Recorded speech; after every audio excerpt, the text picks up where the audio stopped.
Remember to guide your privacy and obey our community guidelines. Suck. Community guidelines are stupid anyway. I thought I'd pop on. I haven't been on here in a while. Do I have to keep this plugged in or can I? Let me see if I can do this. Yeah, I should keep it plugged in.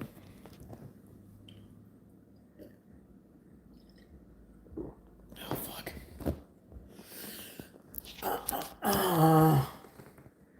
I'm in a mood. I just small little irritation on a tooth, and I'm like, okay, this is never good. I have no dental insurance. It's always something. So I go to the local little clinic with the dental people, and they're like, oh, it's probably nothing. I'm like, it's something. No, you didn't be that way. I'm like, it's something. I guarantee it. We could take a little x-ray. I'm like, is it free? That's how you know you're poor. Yeah. Is it free? Okay, I'll take the x-ray. Is it free? Okay, I'll take it. Yeah, yeah. Is this cup of water free? I'll take two. I get it done. They're like, well, it's two fillings. It's one filling, but it's two. They're broken. I'm like, listen, what's it going to take to get me out of discomfort? What's going to take? Just we have to redo the filling. In my head, I have a rough idea of what it is usually because trust me, I've been all over the places with these fucking dentists. And then I'm like, get up to the front to pay the girl. $525. You don't have insurance, do you? I'm trash. No, I don't. No, I don't. Oh God. I wonder if I should explain the title of this. I'm kind of hesitant.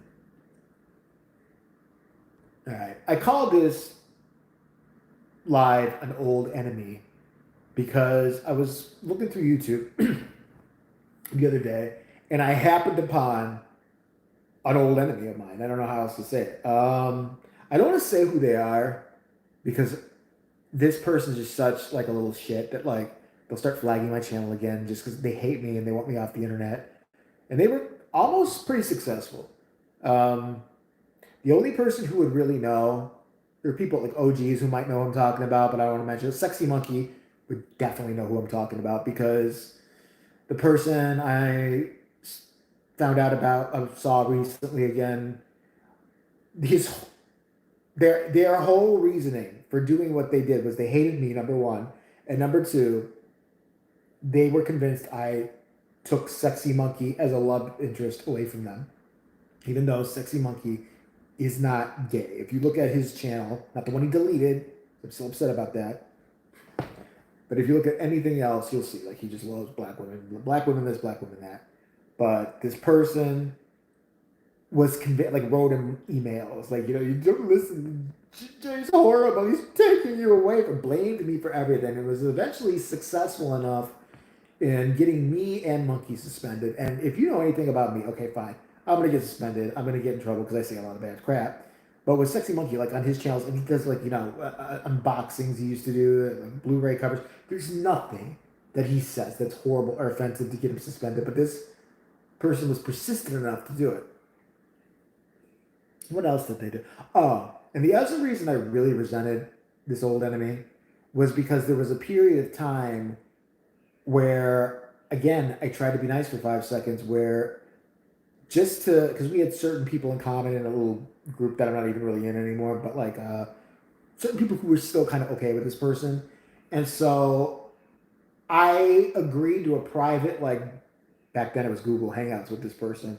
And we talked about it. And this person said all the right things, was so manipulative when I think back on it, and was like, well, you got to do what you do, it's your channel. I shouldn't say anything about your channel. And, I hope you can agree to disagree with me on some things, blah, blah, blah. And started showing up on my channel to support my channel. Meanwhile, was writing to people on Facebook that they were actively seeking to get me off the channel because of how horrible I was.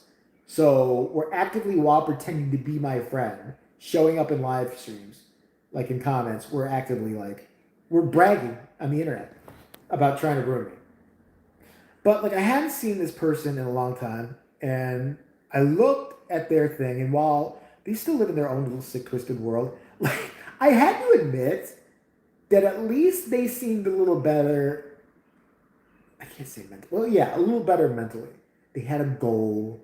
They were gonna, do this, get brand deals for their channel. Oh, hey, Rocky, what's up? And I was like, okay, cool. It's like, it's nice to see some people grow. I don't trust it, so I don't know. It was just weird to see somebody who I beefed with like 4 years ago now, I think. Maybe 3. 4 years ago. God. And then like see an update from them because I don't follow them. I don't look at it. I don't even know why they came across my feed. Just be like, oh, I used to hate you. Yeah.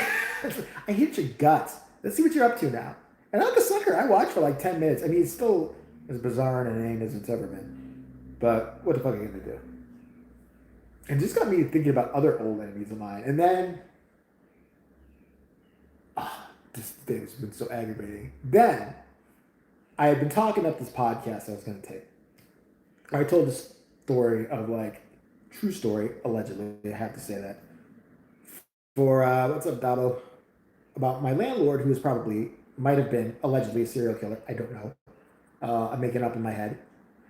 I taped the whole fucking thing on Spotify or whatever. It used to be Anchor, now it's Spotify. Equally crap. Why don't you just call it crap? This is the crap podcast channel where we're gonna fuck it up at the last minute after you're done with it. I told the story for 50 minutes, damn near an hour, and then all of a sudden it's like, we need to agree to some new terms. Time for an update. You could have told me that before I recorded. It interrupted my recording, deleted the whole fucking thing. I was so pissed. I'm like, this is why everybody hates Spotify and this bullshit. And then I get back on YouTube, there's a whole other thing going on. Like, I turned my channel on. I haven't gone live in a long time. Apparently now you can screen share. I don't know what I do for that. I mean, I do know what I do for that, but I get in big trouble doing it. It'd be to rip on other people. Just go on other people's channels. Go look. But since everybody's all, copyright sensitive now, I just can't. Look, I think we need to identify what copyright really means. If you're a Joe Schmo putting stuff on YouTube, I don't care if anybody reacts to this video. I don't give a shit. As long as they give commentary and just don't play it fully, I don't care. I have been struck by 2 different people. First of all, the crazy psycho, aura reading bitches who decided that I infringed their trademark. What, do you have a trademark to insanity? I didn't fucking know. Okay, fine. And blocked me even though I did pause and do everything I was supposed to do. I don't know how people are getting away with commentary channels. I just don't. I don't know. But some people are losing it. Their channel, like, I know Dobson's had this problem. But I kind of had to be like, oh, they're there. Because he's had a lot of yellow checks. He was pissed. And I was like, oh, join the club. What are you bitching about? Seriously. Or you've had like 5 yellow check marks. Every fucking video I put up, and this is not an exaggeration, I just had to redo it again. Every video I put up, like I said before, it could be like, I love puppies and kittens. As soon as I press, whatever, I put it out there to monetize it. Because I'm not letting YouTube make the fucking money off me. If they didn't have any ads, I wouldn't monetize it. They put ads on my shit regardless. Okay, give me some bread. But they automatically put it to yellow for me. Automatically. To where I have to go back, request a review that 90% of the time is just going to be rejected. Just 90% of the time because it's me. But I never had it until about a year ago. No, actually about a year and a half now where every video I put up automatically yellow. I don't know who had time to review it in the 2 seconds that it got posted. Until it got posted and it's actually up. But somebody apparently did. Fucking bullshit. I'm so tired of that crap. But then I saw a YouTuber. First of all, I didn't feel too bad for this YouTuber. I mean, it sucks when anybody loses their channel, but some of these little gossipy bitches. I can't stand people who have no real talent on YouTube. You know what I mean? Don't create any of their own content. I can't stand the gossipy queens. Any of them. I don't care who they are. Anybody who does the drama or tea and shut the fuck up. Shut up and move on with your stupid life. Because that just lets me know you're a shithead. You're the one, oh, we're going to get messy today. Ooh, we're going to dive into other people's crap. Let's dive into yours. Let's find out what's going on with you. I bet you got some secrets in your closet. But one of them was a pretty prominent channel. And he got his channel taken away. Now, part of me was like, yeah.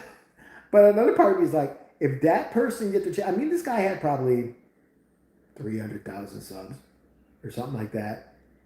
It got it taken away, I believe, for copyright. And that's why I have a problem with this copyright law again. I don't know what the hell is going on. I don't know how reactors are reacting to crap. I am truly baffled. And then they have the nerve to bitch them all when somebody strikes them.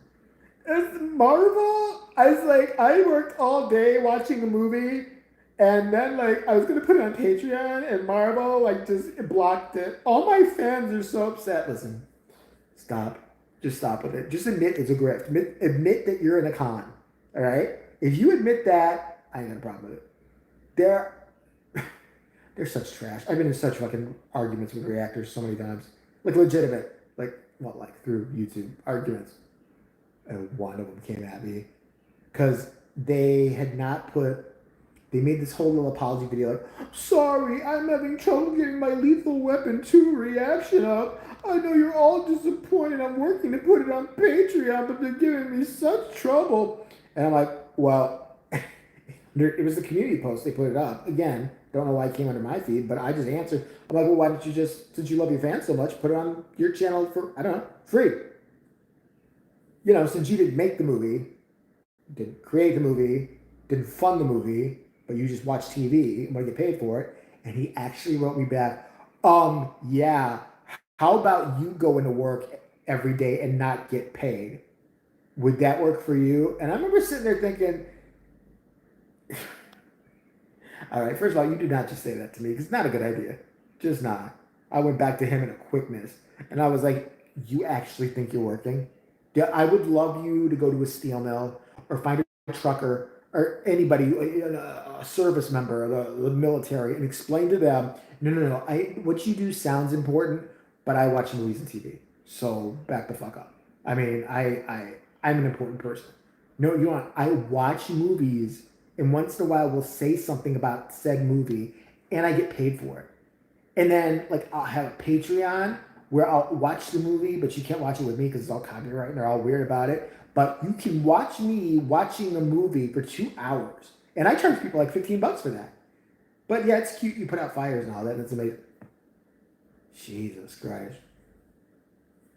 But I do have some more videos coming up. I've actually been pumping out some, it took me a while. There's a lot of shit going on, but like I pumped out a lot of videos last week. This week I've already put out a few.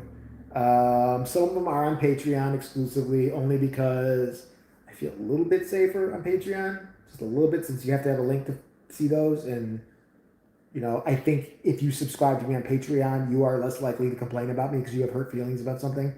So that's why they're on there. But yeah, I mean, there's been so much. I am going to be covering the UFO thing in Vegas. Somebody asked me about the UFO. I mean, I'll fucking tell you the brief version of it here. Am I surprised they haven't landed yet? No. Because obviously they're smarter than us. I'm just baffled by anybody who really thinks that aliens will land here and that there's some utopia where we're all of a sudden going to be understanding people being, oh, come, let's have a picnic and shit like that. We jail and cage our own people. Do you not think they're watching from afar going, shit, never, ever. If we start to crash because we're losing gas or something like that, just blow this UFO up because I don't want to land on that fucking godforsaken planet. Do you really, I mean, like aliens land tomorrow, right?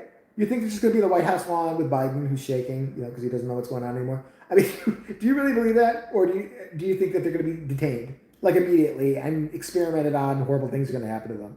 Like I said, we do it with our own people. They would be smart not to come. If I could get in contact with aliens, I would say, don't.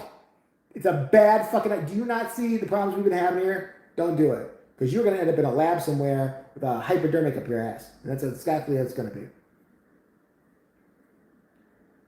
I gotta catch up with Sexy Monkey again. I haven't talked to him in a long time. I haven't talked to anybody in a while. It's so weird. I haven't seen Stevie or talked to. Well, we've texted, but I haven't seen him in like almost 2 months. That's like a record. In the time I've known him, it's never been that long. And he's been working like crazy. Alex, if you can see my man, my daughter was born last week. Third daughter. Oh, Lord Jesus. Three girls? How old are you?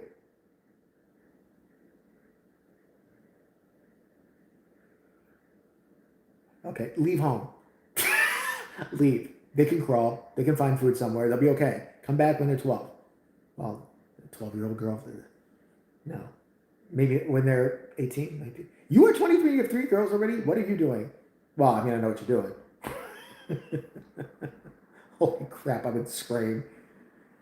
I admire you people, though. I do admire parents. I really do, because it could not fucking ever be me.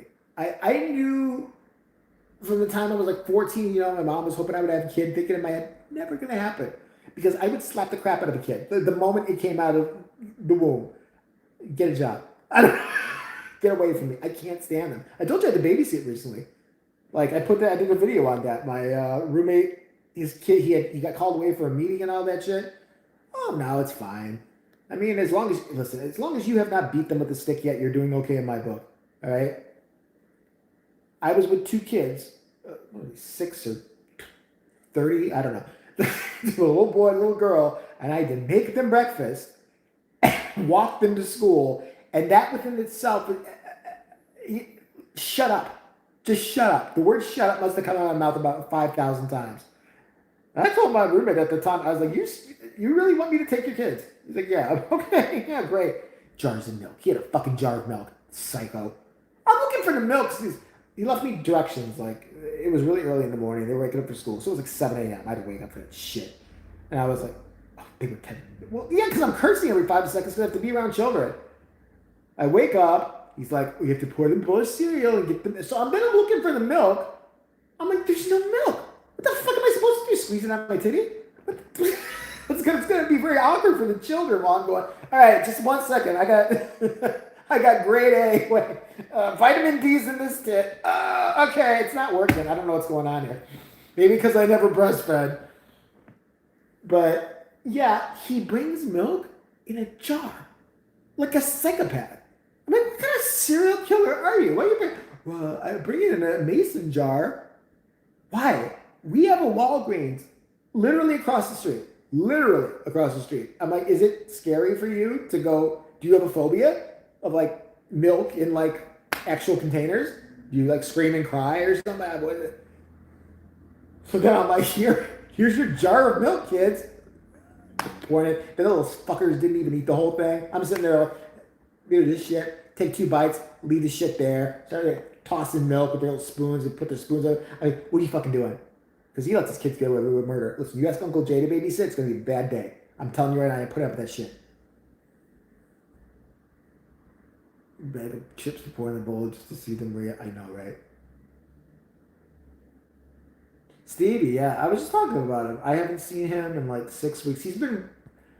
He's had a lot of issues. I don't know what he wants me to speak about that, but I mean, this is like, no. He's had a lot of issues with his car and people taking advantage of him, trying to fix it, and he's thought it's been fixed and it hasn't been. So he's been working like massive shifts. And I just, with what I do for a living now, we're in 2 different times. It's weird because I used to be, when I worked at the porn store and shit, my time off was I got off work at like 10:30, and that's the time he still gets off. So we were night birds, and so we go hang out at night. Everything we did was sometimes we'd be out till 4 a.m, and I'd wake up and do it all over again. But now I actually wake up really early. I wake up 7, 8 a.m, and he is still dead to the world this time. He will never wake up at that hour ever. It'll never happen ever. I don't care if there's a nuclear attack. I need 2 more hours of sleep. Like, ow, the sun is shining. My eye. He won't. But it is his birthday coming up in July, and I do have a special little trip planned for him, which I'm still trying to put together to see a certain concert person that he likes to see. And so, got to get the tickets, which I actually do have. And I got to book a hotel near it because it's a state over from us. It's Indiana, which is, in theory, sounded closer than it really is. I'm like, Indiana, it'll take an hour to get there, something like that. It's in Indianapolis, which when I looked, even on the highway with, going through every toll possible, it's fucking 5.5 hours. I'm like, what the fuck? Why can't these motherfuckers go to Wisconsin and play a concert? Fuck, I could be there in like 20 minutes. But yeah, so I will be seeing him soon. His birthday is on the 11th. Just letting everybody know already. He's going to see Stevie Nicks again. Listen, I don't know if you know anybody like this. I understand he likes Stevie Nicks. There's lots of artists I like. He mentions her so much, I hate her now.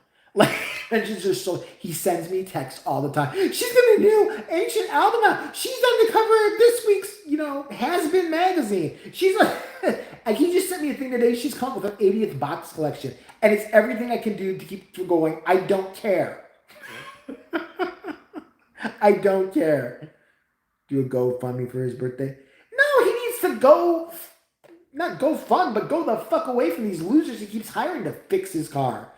You know what he's doing? He's getting these people from the neighborhood who pretend they know, they watch things on YouTube. Oh, it's obviously the fuel pump, and I can fix it for $5. Take it to a mechanic. I've told him this 50,000 fucking times. Take it to. I've given him the numbers of 2 mechanics. I'm like, these people you can trust. These people are okay. Okay, I'm gonna do it. I'm sure you are. And then all of a sudden, it's not there anymore. He doesn't know how to get it there. I'm like, okay, you have like towing for your like insurance? Yeah, tow it. You call, but I'm gonna walk you through this. It's hard. You phone the tow company. Say, hey, I'm taking it over to 422 Pritchard. You call 422 Pritchard. Let them know my car is fucked. I'm going to be there at 9 a.m. and have my car there, and hopefully they will allow it. Is that the one who's blocked again? I don't know what happened with Teresa. Let me see if it said view message. Who flashed her to the White House? Oh, God. Oh, they held that message. I'm sorry. Somebody held that message. No, but I'm not surprised. I'm not. I've seen way too much on TikTok or the version of it on YouTube with these people.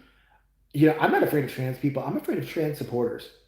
Do you see them when they're being interviewed? Like, all you have to do is walk around a college campus with a microphone saying, I might disagree, and some purple-haired idiot comes up to you, trans rights, human rights, trans rights, human rights, yeah, homophobic, racist, just losing their fucking mind. You're in a college. You can't come up with a cohesive sentence or a structured argument. What the fuck is wrong with you? What the fuck? And these guys have the patience of a saint, because I'm already clicking video, because if I had the microphone, I would have beat them with it already. Like, shut the fuck up. Shut up. You're not going to get in my face and tell me I'm homophobic or this or that and the other thing. Shut up. Oh my God. This race, human rights, you're racist, and get your hate speech off my campus. I can't hear ideas different from mine because I'll cry. Jesus Christmas shit. Fucking see these kids. I'm like, oh my God. I don't ever want to go near a college now. Not near. Listen, we had some hippy dippy ones when I was in college, okay? Like, I went 1 year. But we had some, But back then, the worst you had were like, worst, I was all for, feminists and stuff like that. I mean, once in a while. I mean, I'm for equal rights for women.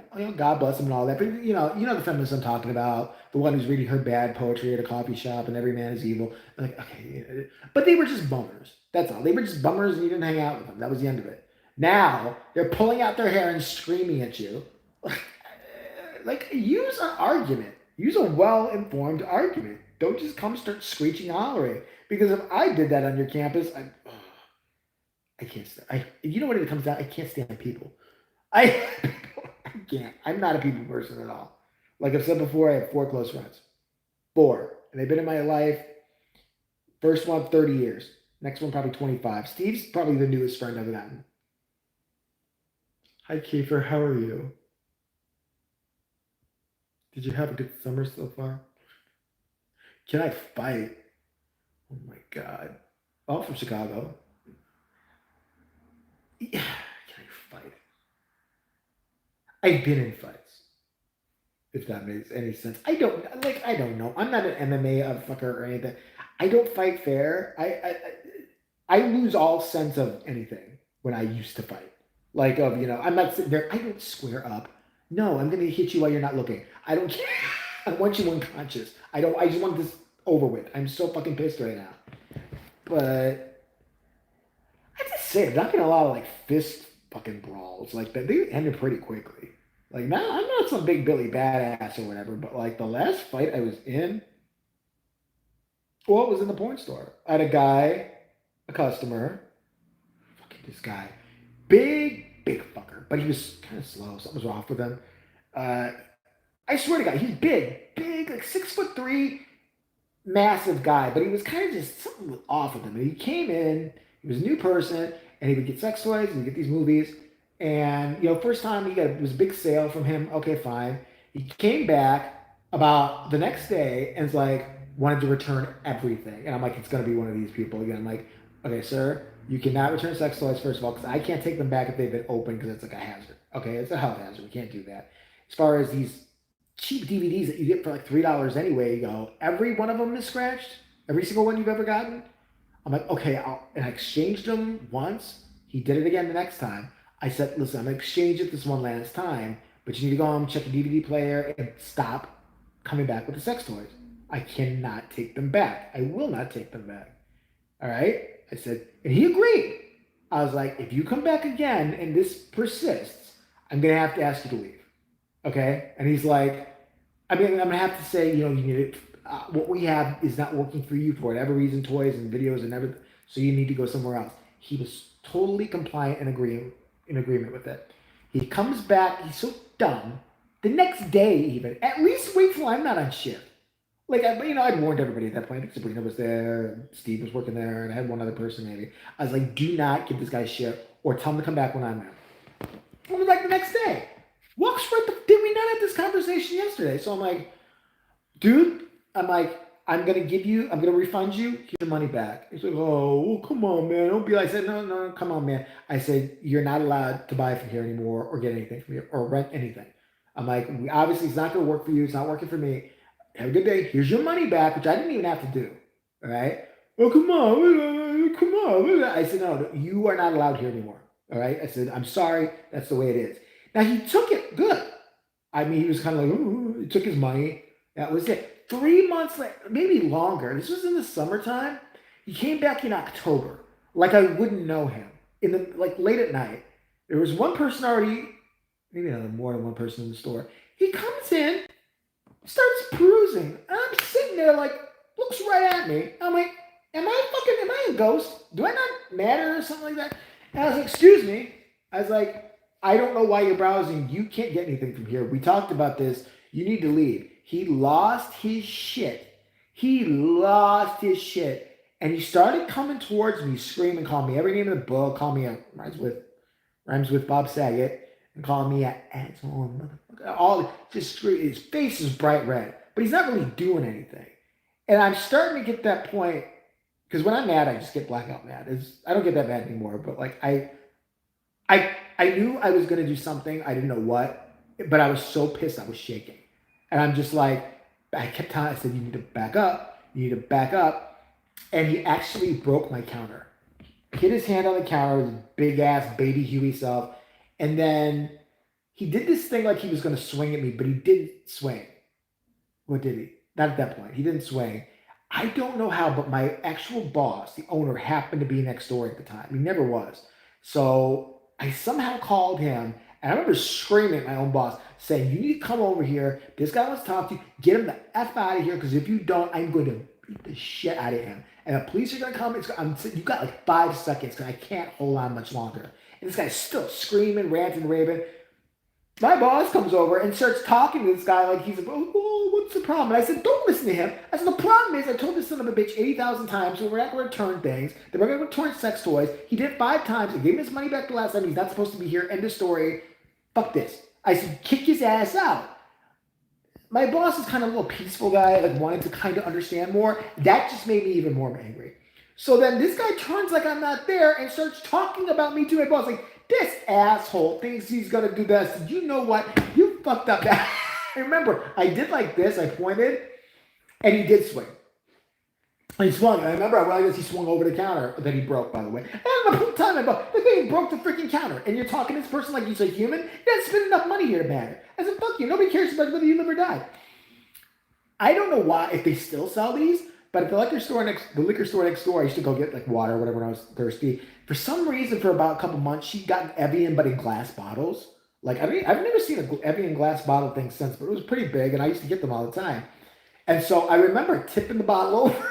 The liquid comes pouring out, and I got a big glass bottle in my hand. And I just started swinging at him. I remember that. I started swinging. I didn't remember what happened next. Only thing I remember next was, like, there was a shelf of, like, where a lot of the, like, old gay porn was, and it just crashed.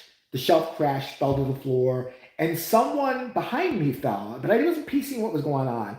And I just remember, the next thing I remember, I was out in the middle of the street. I chased him in the middle of the street, trying to, I think I hit him once.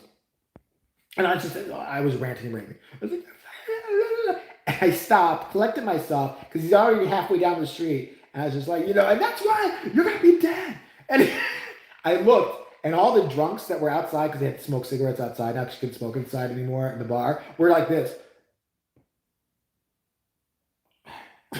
It's like the psycho has lost it. I must look like a complete nutcase. I go back into the store. My boss is getting up off the floor with all this gay porn, and I'm sitting there. I got even madder. I was like, "Oh hell no! He pushed you into that." I said, "What the fuck, there?" You know? And then he's like, "Listen, calm down, calm down." He's like, "No, you threw me into that." I what? He's like, "You threw me into the gay porn. You threw me into the wall. Ow, my shoulder hurts." I'm like, "What are you talking about?" And I guess what I remember, because I was so in the heat of the moment, was when I swung the bottle at him, it barely missed him. So I'm trying to go again. So my boss has intervened and went around me and tried to grab me, which is a big mistake when I'm that mad. And I guess I flung him off, but when I flung him off, I literally shoved him, and he went flying in the wall and broke the wall, and gay porn landed on top of him. And I should have been so fired, but you know, he's like, "I like your attitude. You're a winner." That was the last fight I was in. I wouldn't even call it a fight because we didn't actually get the fight. Like, he swung once, he missed because he couldn't swing for shit. And then I clipped him once with the bottle. But, yeah, so it was a fight. But, close a bit. I've been in plenty close calls now doing DoorDash. Oh, my God. The more I'm forced to drive, the more people just start blaring their horns for no apparent reason. Like, I know if I fuck up. I'm that kind of a driver. I know I'll give you a sign like, you know, I'm sorry. You know, if I do something fucked up. There's like 3 instances I can think of now where psycho people have started to follow me, lay their horn on, and I'm literally looking around like it's an empty street. Like, what did you think I did? What are you literally having a seizure about? Oh, there were others. I beat up my friend one time. Okay, but in my defense about this guy, I'll tell the story. Okay. I actually did a video on him called, it's on JBTV2, and it's called Myself Nor Anyone, My Brother Nor Anyone Else Liked Tim. He was the kind of guy, the first time I met him, he was throwing water balloons. I was on a train, the CTA train, and it passed right in front of right by my house, and he was on like the 5th floor of the apartment building that his stepfather managed, and he was whipping. It was when you could open like the windows on the train. He was whipping, and a fucking bunch of water almost hit me, but it hit the lady in front of me, so I thought it was funny. And I remember seeing this kid, this little like white trashy kid, like 14, 15, and I'm like, huh. Then I saw him doing it one time. He was throwing shit, and he was just snipering the train and people who were waiting on the L tracks.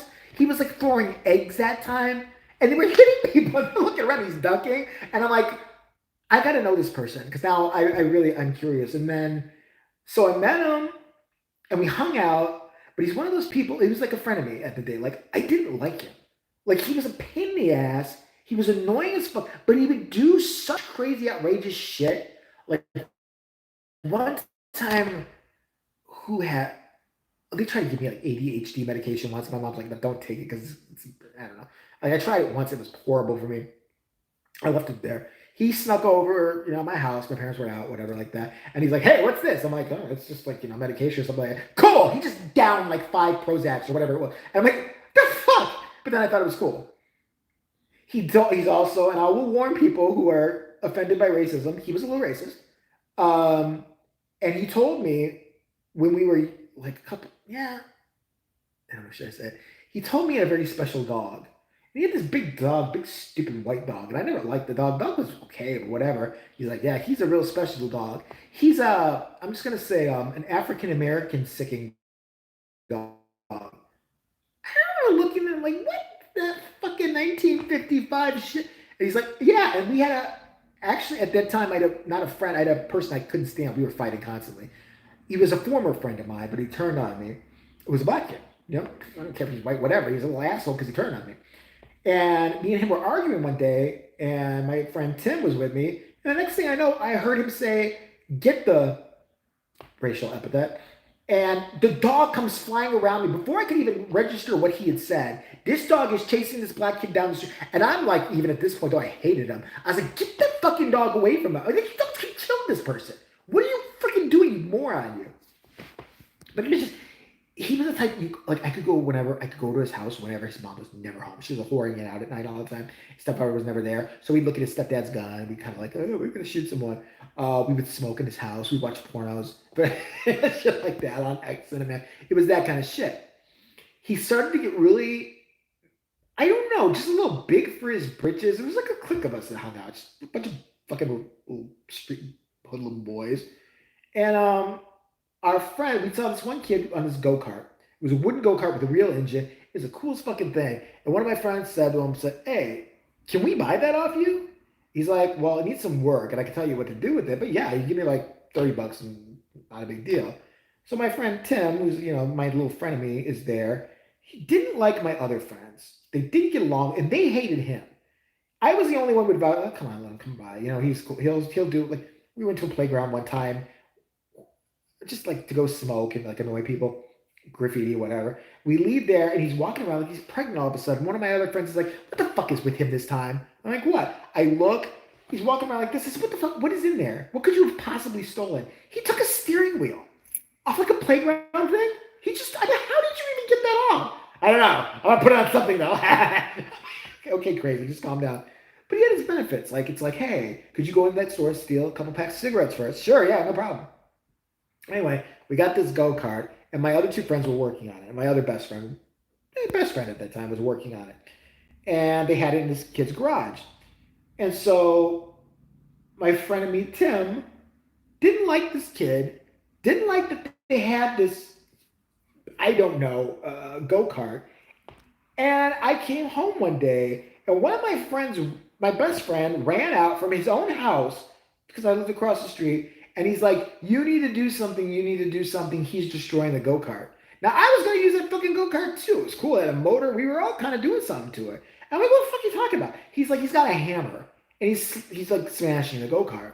And my friend had happened to see me come in. And I was like, "Oh fucking hell no!" And I remember I went there, and when he's smashing a go kart, the other kid's like afraid to move. He's just like smashing it for no apparent reason, just because he hates them. He's having a psychotic attack, and he's just like, "Here's fucking, you're not gonna do it my way. Things get changed. We do shit my way. Where this motherfucker will kill anybody says that."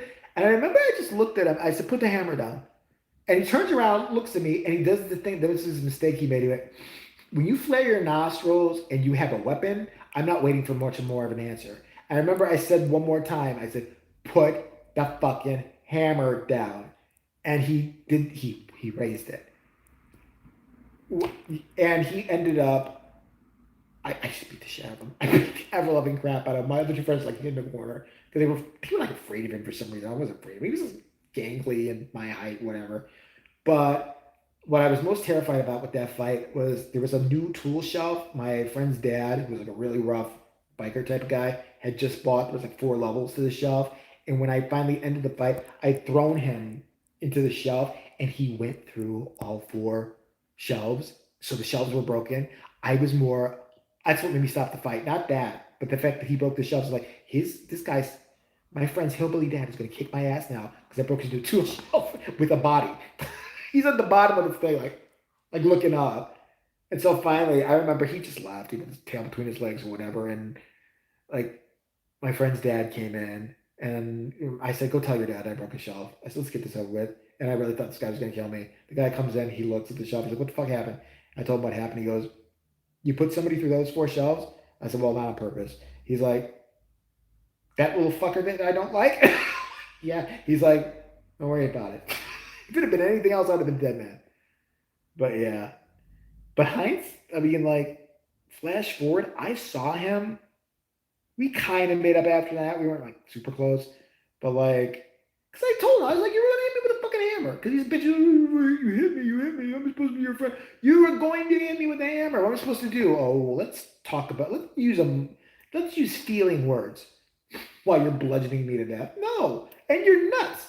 So I can't trust you to be rational. I'm like, maybe he won't hit me. Like, it was like, there was nothing I could do at that point. But like, I saw him years later, and he completely changed into like a good person. Like, he used to be homophobic, racist, all that stuff. He was no longer. He was working for a gay guy at like a gay bookstore. He's like, "The guy pays me a lot of money." I'm like, "He's a gay guy?" "Yeah." I was like, "You're working for him?" He's like, "Yeah, I got a problem with it." And I'm like, "You did fucking 4 years ago, but okay, great, you know." he had a girlfriend, a color, and all of that. I was just complete. He done a complete turnaround. And he was actually like a normal person. Like if you would have told me this person would have been normal in any way, shape, or form, I'd be like, "There's no fucking way." He threw bleach on people. Like he would do this dumb. I remember one time we were walking past, like there was kids playing like baseball in this abandoned parking lot, right? Clearly, I'm not saying I knew for sure they were gang members, but being in Chicago, I had a big, strong hunch that they were, and they were eyeing us up and down, and I was like, "Oh my fucking god, what are we gonna do?" And I'm with Dildo over here, who's not afraid to just start stupid shit for no apparent reason. And my other friend is with me, and we looked at him and said, "Don't you say a fucking word. Let's make it to this parking lot. Don't say dumbassy shit. Don't look at them in a dumbassy way because there's like 18 of them and there's us. Just don't." We made it almost in that parking lot, and he turned around and goes, "Fuck you fucking hemorrhoids!" Ah! And I'm like, "Oh, so they have bats. We are running for our fucking lives, and they are fast. So we're running, and I'm like, we're running to your. I'm yelling at them. I'm running to your house, running to your house. I'm never going to go to my fucking house since you started this shit. He's like, oh, this fun. We're running, We run to his apartment building. We run up all. He lives on the very top floor, so it's like the seventh floor, eighth floor, through the back porch. Right? We get up to the top there. I said, shut the door. Just shut the fucking door. Shut the door. So he shuts the door. They're still coming up the stairwell. And he's like, I'm not gonna let the boss be right. I'm like, what the fuck are you gonna do? My other friend is just terrified. So he goes, he gets a bottle of, it's a big bottle of like Clorox bleach. And I'm like, what are you doing? He goes onto the back porch. I'm like, please don't do whatever you're gonna do. She's gonna make everything worse. They're gonna kill us. They're gonna shoot us. They went almost up to his level. And he leans over, he goes, yoo-hoo. And the one looked up, he dumped the bleach. I heard this scream that I've never heard in my life. He dumped the bleach in his face. In this kid's face. Who is also a thuggy guy with his rest of his thug friends. And I'm like, oh. We're just hearing the scream. And I told my friend, I said, let's go out the front door and get the fuck out of here. And my friend's like, well, they're going to do something bad to him. I said, fuck him. He deserves it at this point. I don't give a shit. He almost gets us killed. I remember police came. I don't know if they beat his ass. I don't think they actually managed to. I think he did manage to shut the door or whatever. But I saw a couple of them about 2 weeks later, and I thought we were gonna get our ass beat. Just me and my other friend because we were there. And I remember like one of us looking. I was like, I just started to cut it off in the past. I was like, look, I said he's an asshole. I didn't know what the fuck he was doing. I'm like, is your friend okay? They're like, yeah, he's all right. He's like, he's a psycho. I'm like, yeah. They're like, well, fuck him. We're gonna beat his ass when we see him. You ain't gonna do anything about it, right? So I don't give a shit. He'll beat his ass every day. So he almost got us killed. Oh, don't bleach in somebody's eyes. I'm shocked he didn't blind that guy. I'm stunned he didn't blind that guy. Yeah. Bottle of bleach. Oh my god. Oh yeah, whatever happened to Lost Soul people? Are they still on? I heard the main lady doesn't make any content anymore. Although she still thinks she has a church. Because remember when I got the strike from them? When I got the strike from them, she her secretary contacted me, made it all official. I'm her secretary. I mean, it's you, Methy. It's you on the intergalactic spaceship highway with maple syrup running down. Whatever you're fucking talking about. Shut the fuck up. Don't insult my intelligence. As her secretary and leader, she has more important things to do. More important things to do, but she can find every video about herself. Bitch. Her daughter had a God. How can they tell she was in labor when she's doing this shit? I think I feel weird down there. Ma'am, are you in contraction? Yes, and the trees are talking, and the little tulips are doing dances, and this is true. Ma'am, are you dilated enough yet? They should have just smacked her. No, stop holding my messages for review. I didn't say you could. Yeah, whatever. I don't know what the last message was. It was held for review. I couldn't get it through in time. Her secretary. Isn't that other girl? Isn't she like jerking off horses now or something like that? But she's way too close to horses. Because she was doing that thing with horses too. This horse is saying that the Pancake King is gonna come tomorrow from his sewer and take us to another dimension. Oh. Of course she blocked me, that Fuck me. I tried to bribe her to get the strike off. Because if the person gives you a strike, takes it off, like you don't get suspended or anything. And I said, listen, I'll take down the video. I said, I'll donate to your ministry. Because I know, my time's always limited on YouTube. What's her name again? I call her Methy Crackhead. The Angelic Initiative. That's it. Yeah, Eric is actually right now at a no holds barred wrestling tournament that we were supposed to go together, but my life hit a shitstorm about a week ago, so that didn't happen. I had taped, like I said earlier, I don't know if you guys were here earlier, I taped the podcast today telling the story I promised I would tell, and the fucking Spotify interrupted it and deleted it to have me agree to more of their terms. Yeah. The Eric one it will be on Patreon, but when we do it, when we shoot it live, face-to-face video, it'll be here like free, when we do it live. If you catch it live, you'll get to see it live. But if not, it's going to have to be on Patreon. It's got to be because I'm getting struck for, the algorithm is just too harsh on me now. And why we like doing that podcast is because we really go hard on it. We say horrible, horrible things. And I don't want to worry about it. I just can't anymore. There's too many shit I'm getting stuck with now. Yeah, I answered early. I still hang out with Steve. I haven't seen him in like 6-7 weeks. Like I said, he's working a lot more shifts now. And now he's still night shift. And what I do, I wake up early in the morning now. So we don't see each other anymore. Oh, yeah, got it. Fuck off. Let me see what the message said. Yeah, I couldn't believe they let me tape a whole podcast. I've got up to like 50 minutes of telling this story. I've been waiting. And then all of a sudden, it interrupts it and deletes it. I'm so pissed. I finally got into space where I could tell this fucking thing. I was so mad. I was so mad. By the way, if you're ever thinking about joining my Patreon, it is only $3 a month. And the only reason I picked that is because you have to pick a tier. I don't have a $5. I don't have a $20. I don't have any obnoxious thing. I don't have merch or anything like that. It's literally just for me to be able to say a little bit more. And the podcast, the video podcast, definitely have to go on it. I mean, I've had to private some because I looked at that Christmas one. Started an OnlyFans. I want me to beat my dick on an OnlyFans. Wait, I just found out recently that's not on porn. I would consider actually starting an OnlyFans. If I ever get like 10,000 subs or more, I would do an OnlyFans just with some gutter bucket shit on there. Like, I have ideas for skits, and trust me, they're horrible and they would never get past anywhere else. But OnlyFans, I think it would make it. So I would consider that then. Definitely. You know what with him? Is he blaming me for anything else recently? I haven't talked about the guy. I haven't said anything like that. I think he was so pissed and slamming me a couple months ago. No.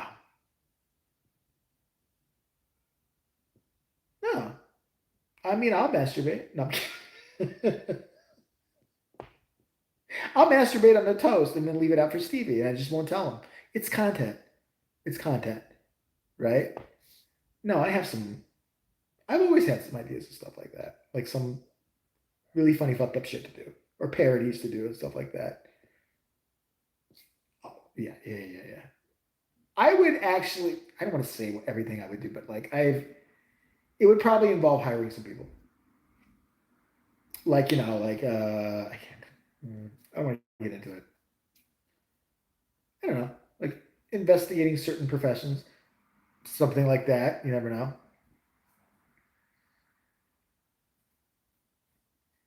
I was thought about, like maybe wrestling like a really plus size girl.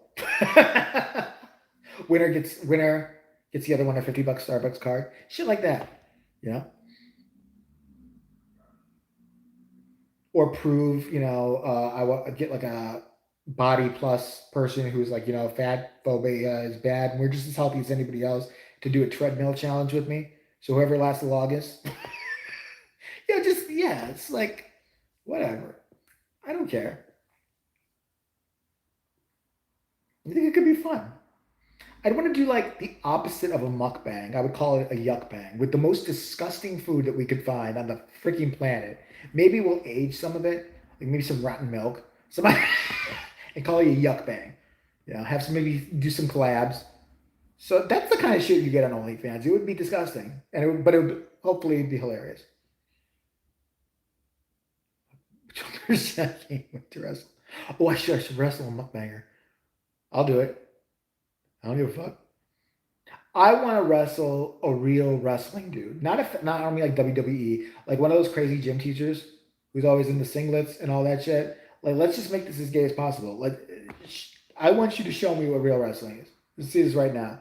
Tell me you wouldn't pay to see that. I'm in a singlet. This guy's in a singlet. Grown ass men, and this guy's got. Convince me this career is legit. Convince me. All right. I'll have Stevie dressed up as a cheerleader. Go team. Stevie would be in drag a hell of a lot, and he hates that. And he's never. What I have to say, I didn't know he did drag one time for like a costume party. He dressed up as Joan Crawford. He showed me a picture. He's a good looking woman. He's got the bone structure and everything. I was shocked. I'm like, that's you? He's like, yeah, I was Joan Crawford. I'm like, what the fuck? You should be doing like RuPaul's Drag Race or whatever. Maybe he's too old for it now, but Jesus Christ. You look great. He's like, I just hate that. Yeah, I ain't wearing makeup and stupid shit. I was like, well, shit. Have him just, do the host role. Walk the street, see how much we can get for him. Just walk up and ask somebody, how much would you take for the tranny over here? Like, seriously. Would you, last paycheck, would you, let your kids go hungry for a week? I'm telling you, the biggest thing I'd want to do, and I still want to do it, I want to talk to Patterson. I want a face-to-face. If I had an OnlyFans, I would go to California, where he lives, and I would show up at his house.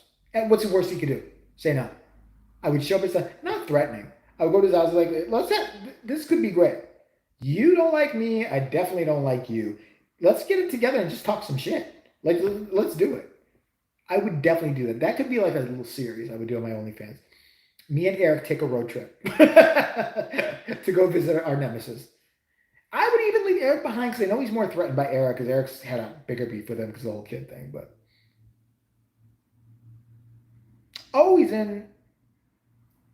he's by you. Well, I could visit you too then.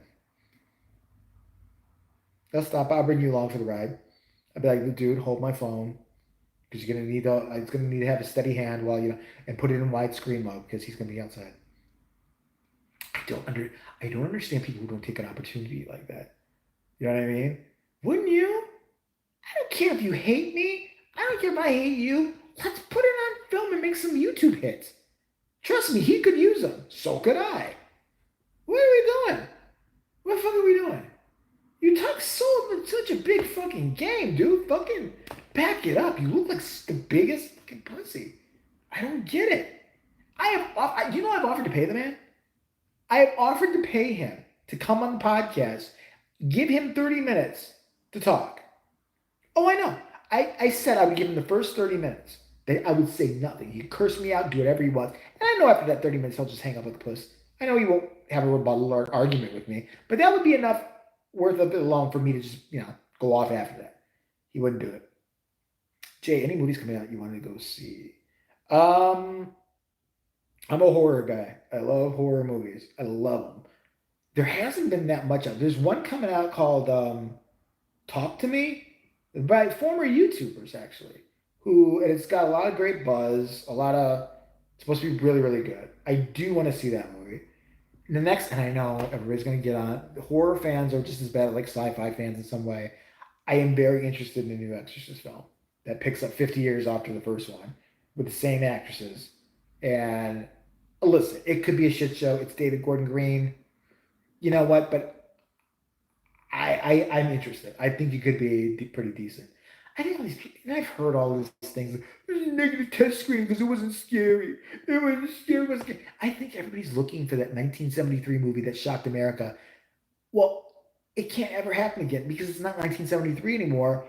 And they weren't exposed to stuff that we're exposed to now. There wasn't a million horror movies already back then. There wasn't Saws and all of this shit. You know what I mean? Like there wasn't. So I think people are basing it off that. If you're going in there expecting to see a shocking movie that's just going to rattle you to the core, what's the last shocking movie you saw now that rattles you to the core? Are you talking Terrifier? No, that didn't even shock me. Binge TV show. Yeah, some good questions, Pistachio. What did I just binge recently? Uh, oh, okay. All right. This one I just found. I love this one so much. It was called Mean Girl Murders, and it's on HBO Max or whatever. I got my friend's password. They still let you do that there. And it's real. It's like true crime, but it's all based on Mean Girls. It's like this clique of girls. One girl disappears. Nobody knows what happened to her. Her friends killed her and shit like that. It's like 5 episodes. So I binge watched that. Okay, I will admit I watch baddies. I do. I overpaid on Zeus Network a long time ago, so I got a couple months free, and I started watching the baddies. Listen, I fast forward to a lot of it because a lot of it's just the same shit, but they got good fights. They got that bitch Natalie on there. Oh God, it's horrible. But my problem, that show should only be, it's an hour, but it should only be like 20 minutes because this is the entire show, that baddie show on Zeus Network. So today, we're like going to the club and shit, you know what I'm saying? And we got to get to the bag. And then we're going to be lit. Like we're going to bed, the club tonight, and we're going to be lit. We're going to turn up. They tell you for about 30 minutes how much they're going to turn up at any club, any night. They say that for the 30 minutes. Oh, it's good. We have to really turn up to get to the bag. And the bag is money. I don't know how they get money just for showing the club. Maybe they do. But that's about 30 minutes of the show. Then the next, after that, is 2 or 3 fights we wanted to see. Let's skip the middleman. As every week, say, tonight we're going to get lit. And then after they go to the club and have like a bad night, they sit down and inform us of what happened that we already saw. Yo, remember what happened last night at the club? Wasn't it lit? And did we not get to the bag? Bitch, did I not just see it 5 minutes ago? I didn't have a stroke. What the fuck are you doing? No, evil bitch. I just don't understand. You've got a daughter. How you can make money off the suffering of other women who are clearly less intelligent, not educated, who are fighting, fist fighting to get on your show. And you know what? These auditions for them, they are making them fight each other. These bitches. Like, what the fuck? Good food recently, like IHOP. Oh my god, I've been IHOP forever. I could fucking totally Jones for some IHOP. You wouldn't believe what I eat. You really would not believe what I eat. I'm the worst eater as far as I can go all day without eating anything. Nighttime hits and there's like a 2 hour window. I just get ravenous and anything sounds good. You would think I was a stoner. I don't smoke weed. I don't. But I'll be like, I should have like a box of macaroni and cheese right now and some cinnamon toast crunch cereal. And that's it. That's it. That's my. I cannot. I got a confession to make. I'll tell you. Since you're all here, you're riding with me. I'll tell you. There's been twice in the past 2 weeks where I went to the store and I saw Nestle's chocolate chip ice cream, chocolate chip cookie dough ice cream, the quart size, right?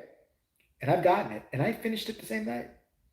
And I swore to myself, no, fat fuck, you're not doing that again. Night before last, I saw it again. And I said, I'm going to put it in a mug or some of it, and I'm going to have a little bit. And my ass ate the whole fucking thing again. You can't expect me to, because, first I get the chocolate chips, and then there's parts of the little cookie dough, and I got to get those. And then, it's just starting to melt, so I'm just really cleaning up at that point. And just like, it's so bad. It is so bad. It is so bad. We have the worst fucking food habits on the planet. I drink a lot of water. That's the only thing. I like in the morning, I got to get my Starbucks, get myself going. And then, they give you free water. So I always get like a huge cup, and they're cool about it. Can I get a venti ice water? Yeah, okay. And I just refill that the whole day. And I drink a lot of that shit. I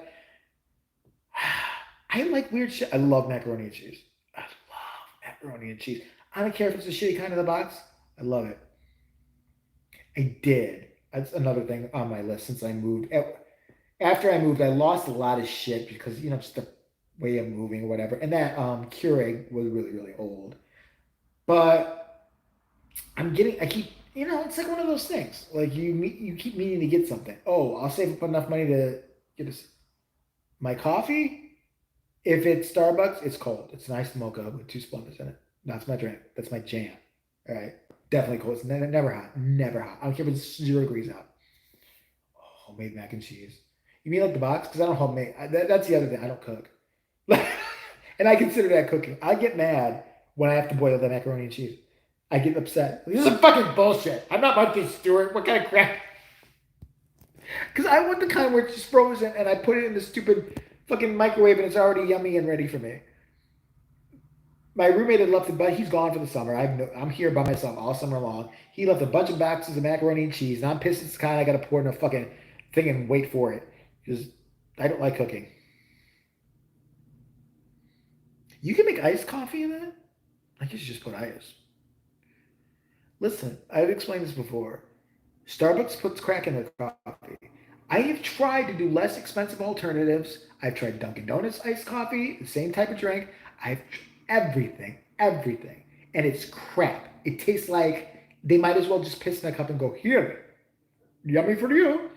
No, no, I've looked. I did the cheat recipes. That would be my rehab. That would be like my intervention. Ding, ding, ding, ding. Remember that show, Intervention? You'd see me like, it's Jay. I'm 47, and I used to be on YouTube, and I was doing pretty well. And then you'd have like one of my dumbass friends, like Steve, sitting there crying. He can do 2 iced mochas in one day. He's wasting so much time and money there. We don't know what to do anymore.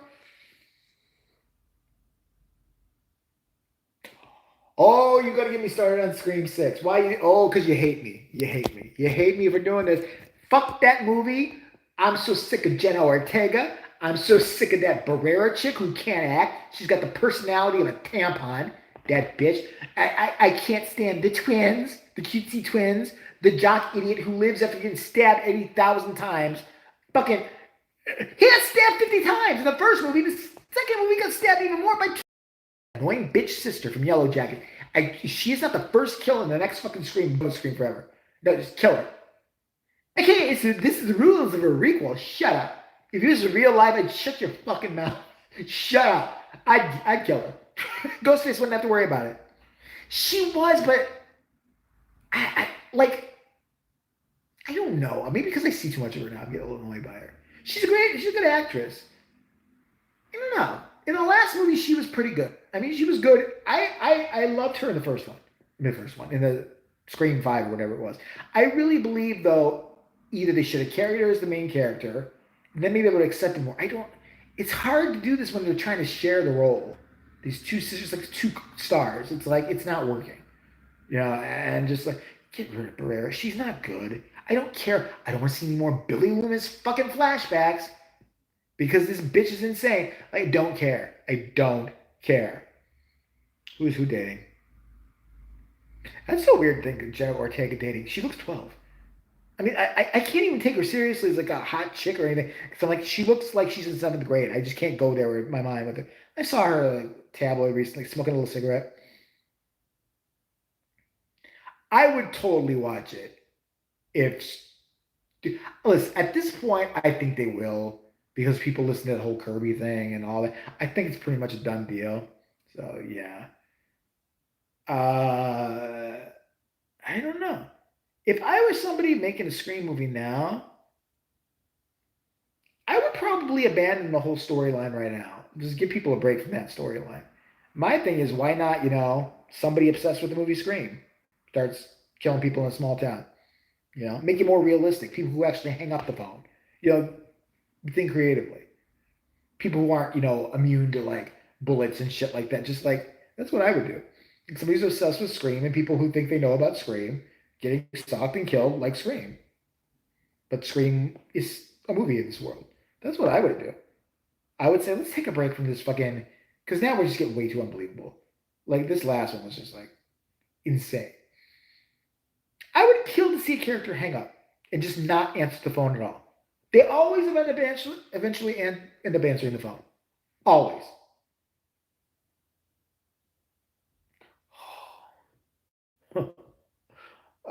I am. There are very few movies where I will argue with people and say, you know what, I allow everybody to have their opinion. I'm sorry, if you thought Halloween Ends was good, thank you, Kiefer. I really appreciate it. It was trash. I'll do more reviews if you want. But Halloween Ends, I think the problem was it should have been Halloween 2018 and that's it. they did this trilogy thing, so they had to keep going. Halloween Kills, I hated it. It's just a comic book. It was like 50 people are going to die in this town in one night, and they're all still going to stay there. I can't wrap my. I know suspend disbelief and all that, but 4 years later, after like he killed like 60 people in one night. Not. What are you talking about? And we're all still here. What are you going on with? And then there's this weirdo Norman Bates wannabe kid. I'm like, I just think they didn't know what to do. I really think they had no clue what to do. It should have been a one-off film. It should have been like one of 2018. And I'm just like, now people are saying, well, what about Jamie Lloyd from Part 4? Please shut the fuck up. Please. How many timelines are we going to do in a fucking Halloween movie? Like, I know I don't care. I don't get, Danielle Harris is great and all that. I don't give a shit to see her as a new, just shit. Let's retire Halloween for a while. Let's forget about it for a couple years. Let's move on. Or yeah, do where, there's a guy who really thinks he's Michael Myers. He's a weird kid. Maybe kills his sister. Becomes obsessed with the movie Halloween and starts picking out his own Laurie, his own Annie, and stalking to certain people in an Illinois town or any town. Make it that. Make it more realistic. Somebody who's obsessed with the Halloween movies. That could be a new way to open the film series again, because you're not copying any other storyline or timeline. It's its own thing. Well, I mean, how could you not be brutal? The guy's like 7 feet tall. I would be very surprised if you saw that movie and somebody goes, he's a pussy. See how he handled that girl? Like, eh. Yes. Now I hesitate on saying which ones I do because I talk shit about them sometimes in videos. So I don't want to say, but yeah, one of them, yes. More than the other. I've done both, but I do one. There's a lot to be said there. People. I had one today where a girl, I'm sorry, I've ordered from said app before. You see in real time where your driver is. You know where your food is, like right around the block. I get to the place, it's a workplace. I walk up there and the girl is nowhere to be found. Nowhere. Nowhere, anywhere. Nowhere. Nowhere. Nobody can find the bitch. And if I just leave it there, she will write some bitchy comment later being, I didn't believe you didn't why. You see me. You see my car is right on top of your building in the fucking picture. I'm here, hooker. I'm here. I am a minute video. I couldn't believe it was the weirdest thing ever. But where are all these fucking is this? Are these kids being sold or something? What the fuck? What's wrong with these kids contorting and shit like that? Bunch of little crazed ballerinas. Their moms gave them coke. Oh, when I was talking shit, pretending I had a kid. That's just because they were so annoying. Because I'd stop by the coffee shop there after I delivered what I had to. And she's like, yeah, Hannah, she's going to competition next week in New York and blah, blah, blah. So I just started talking about my kid. I was like, these kids are trash. These kids are garbage. Like, oh my God, I'd seen some of them up. I didn't know they let Clydesdales enter the contest. That's all I'm saying. They're just so common and the makeup. Horrible. I remember I was getting looks when I was going by. I was doing it on purpose. I love having fake conversations. I do it all the time. Steve hates when I do the abortion one. Like if somebody is too close to us or annoying us, especially when we're walking. Like, listen, I know you're going to be by me on the street, but out here, like the burbs, streets are big, wide. If you're walking purposely slow behind me, I'm going to fuck with you. So Steve will just look at me, please don't do it, please don't. And I'll pick up the phone back. Hi, hey Judy, how you doing? Did she have the abortion? Did she have the abortion? Oh, she did? Oh, they wouldn't let her, but she got, well, listen, I know a guy. It'll cost her $5 just to bring her own knitting needle. Yeah. Fucking people get so pissed. Start looking at me crazy. She's like, I love doing that. And Steve's like, ah! Running away. It's fun to have fake conversations. It's great. I was in Starbucks one time. It took an abnormally long time to get my drink for whatever reason. I'm waiting at the other end of the bar at Starbucks, and I'm sitting there. I just decided there were too many people around me. I'm just gonna have phone conversations. I picked up like, "Hello." Yeah, no, yeah, I'm him. Yeah, I definitely want her in the home. Yeah, she doesn't need windows. No, okay, yeah, it's a little pricey. Do you have anything in the basement of the nursing home? I mean, it can be on the under if you know what I'm saying. I could slip you some cash, right? like a broom closet. I mean, how you mean illegal? Shit like that. I get whipped cream when I cough all the time, and I end up making obscene gestures with because I always get the whipped cream and I start to go and they'll fill it to the brim of that shit, even when your straw's out there. And I invariably always get some in my mouth, and I happen to look up whenever I'm driving and somebody's looking directly at me, so I just go.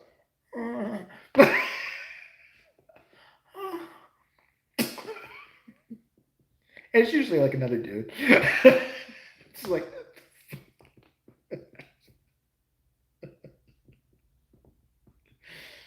there was a guy flipping me off in traffic. He was pissed about something. I don't know what I did.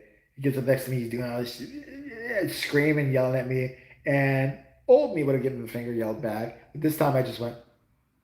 And he had no idea how to respond. Did I ever bang while drinking Starbucks? While drinking Starbucks? Shortly after, yes. I made the mistake of telling some of my intimate details of my sex life or whatever to Sexy Monkey. I was so insulted because I was telling him about, because we talk. Yes, I do. I'll get to that in a second. We talk, and I was saying, hey, I feel like this is like maybe 2 years ago at this point. I went through a real big horror phase. I was like, it was bad. And then he looks at me, not looks at me, he's talking to me, he goes, are you saying this to impress me? I'm like, yeah, I'm a fucking dirty, pee, horrible slut. Yeah, that makes me look really good. What are you talking about? You know, I was trying to make up some tale. I'm like, no, I'm being completely honest. And I got a couple other people vouch for me as our private phone call we were talking, like video call. The crazy neighbor lady, she is now, she's got I don't know if she had this sign last time if I mentioned it. Yeah, she did. The big sign that says, haven't heard from, so what is it? I can't find my son, missing person, big sign. She gets up. She's been away from her yard, so I know something was up. She's not by her yard, something's wrong. She goes to the corner of like the main part of town. You know, out here it's like 2 blocks of downtown, and she's been there standing, holding the fucking sign. I'm like, honey, that's not a way to get your kid back to you. All right, and clearly it's nothing that he's missing or whatever like that because it's not a missing sign like he's 5'11", last seen on this date or whatever. This mom clearly is trying to annoy her son into talking to her again because I saw her son. The last time I saw him was in, like I said, November. He was leaving out of the house. He came back from a jog. Look at a normal guy. Just ran, just left. And she was following me out the door, like picking at him. And I think he just had it. Because he don't want to talk to her ass. That's why he's missing. He's not missing. He's hiding. You crazy bitch. Stop making signs about him. That's not going to draw him back to you. Oh, Lord. But so far, she's not gotten me in. I mean, she came up to my car with that one sign. I gave her a dirty look. I said, don't start. But I'm telling you, I got a feeling about these things. There's going to be more than, she's going to start taking out on other people. If you can't get at the person you want to get at, when you're like that, you got to start taking out other motherfuckers around you. It's only going to be your neighbors. And it's going to be something. Because my roommate was pissed at her. Like, my roommate is never really here, which makes sense as being a roommate. But he's so infrequently here that one time he was here, she walked right up to him in the parking lot and goes, do you live here? He's like, what business is it of yours? And she's like, well, I want to know if you live here. He's like, it's not your business, but I have a key, so what do you think? And she's like, I'm going to call the police. And he asked me if that ever happened to me. I said, oh, no, I wish it would. Me mother, son, dirty Catholic. Fuck. Do I go to church or Steve? I don't go to church. Listen, we have gone to church. Steve guilted me one year. And, I don't want to say guilted, not totally. He's just like, it was right after my parents died. He's like, your mom loved church, your dad loved church. Just go. I'll go with you. Okay. And I burned him with a candle at the church. I don't know, for fun. Like, because he's one of those candles you had to hold at one point. It was dripping wax. I was just looking at it, and he's so into singing the hymn, and he's just like belting his little heart out. And I just went, anyway, ah! He still never lets me forget about that. You burned me with a candle on Christmas. Well, shit. No, but see, that's why he likes going. They had a spread of cookies. That fucker, he was in a religious mood that night. Tell me, I love Jesus so much. Let me push him here. Oh, more cookies. Yes. Oh, God. What a beautiful service. Mm. I'm sitting there like, okay, don't ever talk to me again about burning you with a candle. It was just wax. It was like he acts like I set him on fire. That was another time. You know what's sick? I used to love that bread. They would give you when you go up, the father before he pulled his penis out, make you sip that.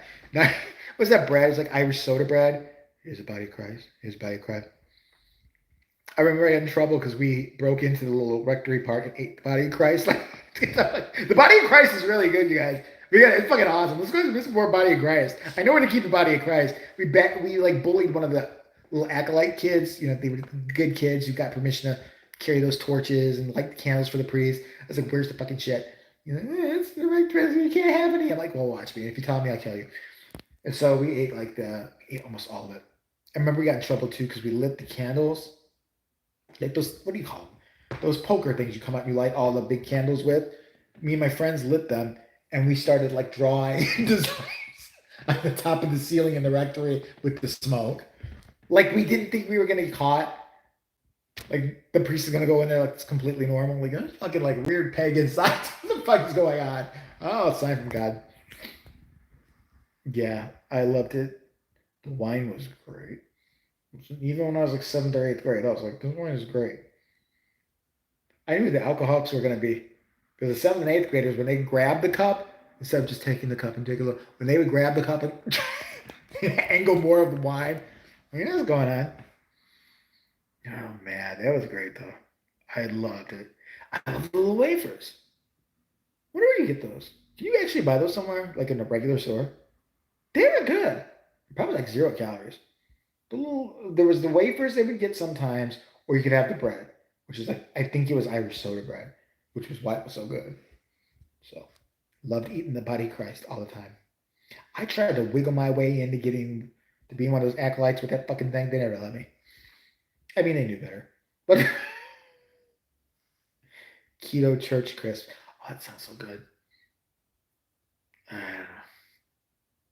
There was one kid. I went to religious school, and he was. I caught him in a compromising position with another kid in that rectory. I don't even remember why I was going to the rectory. Like I was sent to do something, like get something, and I saw some shit.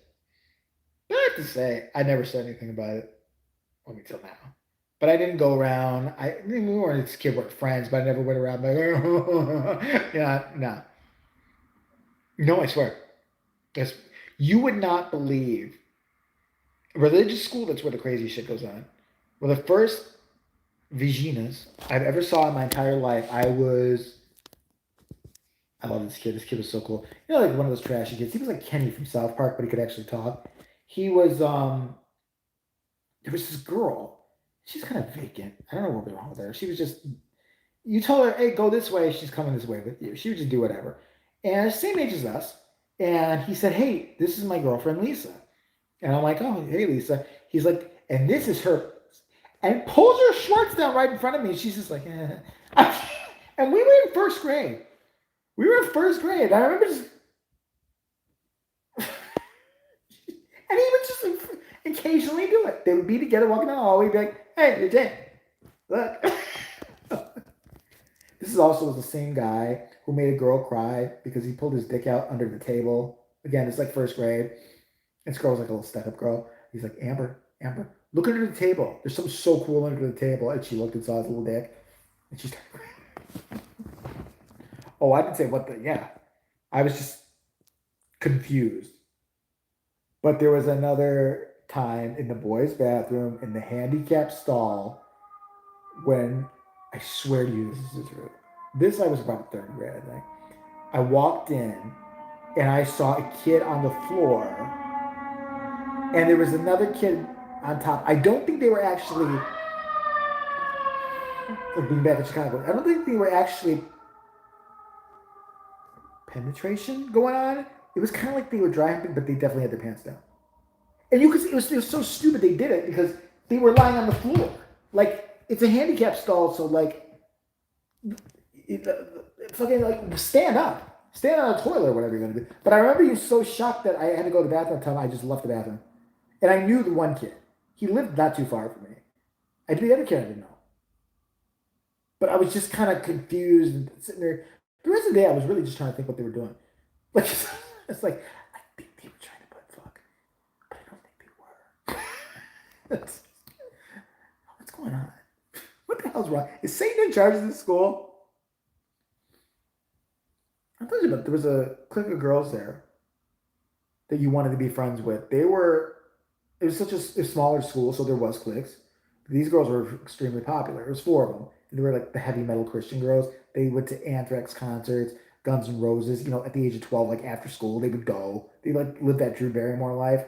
I remember one day they were popping no-dos during school all day long, a bunch of pills, and I couldn't figure out what the hell was going on. They had a Metallica concert and Justice for All, woo! And they went to that. Their moms took them at 12 and let them go to this concert night. They came, they got no sleep. That's why they had out the no-dos all day. They came to school the next day looking dead. They looked dead. And one of the girls like hyperventilated, like almost passed out. But they also had goldfish death contests. It was so evil. Like they used to go back then, I think it was Walgreens, whatever, you could buy goldfish from like the drugstore. You could buy goldfish. And one day, one of them brought goldfish they had blown up in a microwave and put the guts in a bag and brought it to school. And we're telling me about it. I'm like, we have death contest. Like, so we'll get two goldfish and we'll put both out at the same time. Then we'll poke their eyes out with scissors and bet on which one dies first. And then when do you get the black robes and hoods and start chanting? What the fuck is wrong with you? They did one where they put two goldfish on a radiator to see which one bubbled and burned up first. One of them is a teacher now. That girl actually did the nasty. I can't even say what she did. She was dared to do something. These girls were just wild.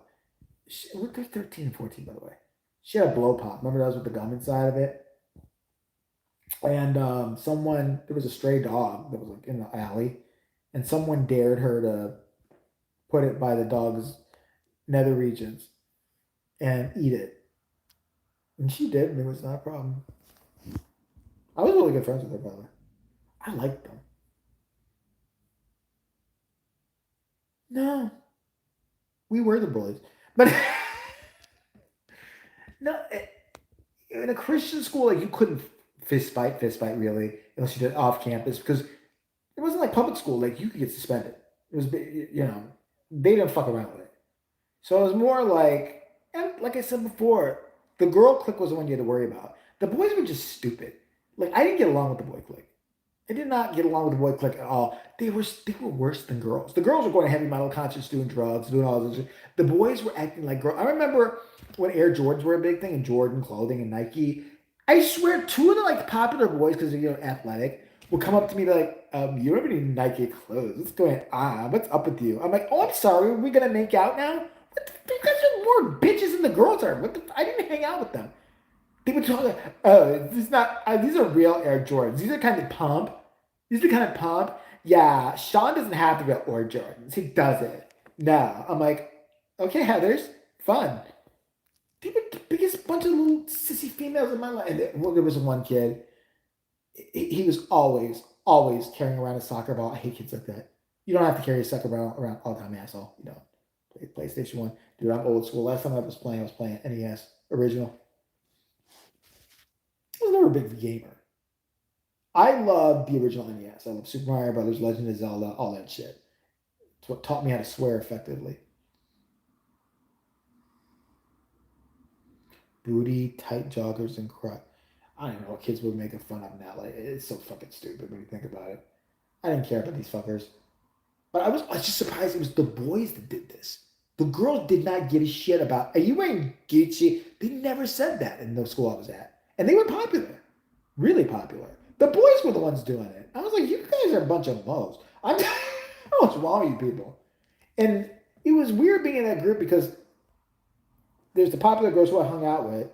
So these were the popular guys. So we were kind of all in the same group, but three of them didn't like me because I didn't play sports rep. And so they would never pick me for anything. Oh my God, cat's ears and bunny tail. I miss the heavy metal friends. Yeah, I miss the heavy metal girls. They were always so much fun to hang out with. You went to go see a dead rabbit in the woods. I think it was like a satanic ceremony. Yeah. How many in the school all the way to high school? How many what in school? How many kids? Or what? The total student body was probably, it was like under 300 probably. But it was a small Christian school, but you it was weird because once you're in a school like that, not a lot. It's not like a public school where people come and go, come and go. You were mostly with the same clique or group of children since kindergarten to eighth grade. There were only a few people who came and went. The majority of us were stuck with each other since kindergarten all the way to graduation. Like I graduated with like 75 to 80% of the people I started with. So we knew each other through practically fresh out of diapers almost in some ways. And it was just the shit. I don't talk to any of them anymore. I would. Oh, would I? There's maybe two I would talk to. The others I just wouldn't have anything in common with them. I don't know. I know about some of their lives and some of them have done okay, and it's like they're all good and all that, but like, wow, there was some shit back then. They used to pass around this true crime book called Say You Love Satan, or religious school, get it. And I thought it was like a real book, and it was, and they would always go to the crime scene photos. They cut his eyes out, and it was actually a photo of a guy with porky. I remember they made a movie of it years later called Ricky Six. It's like a real story, but I thought they were passing like a Stephen King book around. The Crazy Girls, the popular ones, and they would kept writing on everything. My graduation book, they wrote "Say you love Satan." That's the only way to go. That was their thing for a while, like "Say you love Satan." Instead of Toodles, it was "Say you love Satan." Jesus Christ! Oh my God, they were horrible. But I fucking loved it. They were all dating guys too that were in like seniors in high school. Like they would never have their boyfriends come pick them up at that because they would go to to a high school nearby and wait there. Their poor boyfriends were doing statutory, had no clue. Had no clue. They thought they were picking because they pick them up at this other high school. These bitches would go and wait there.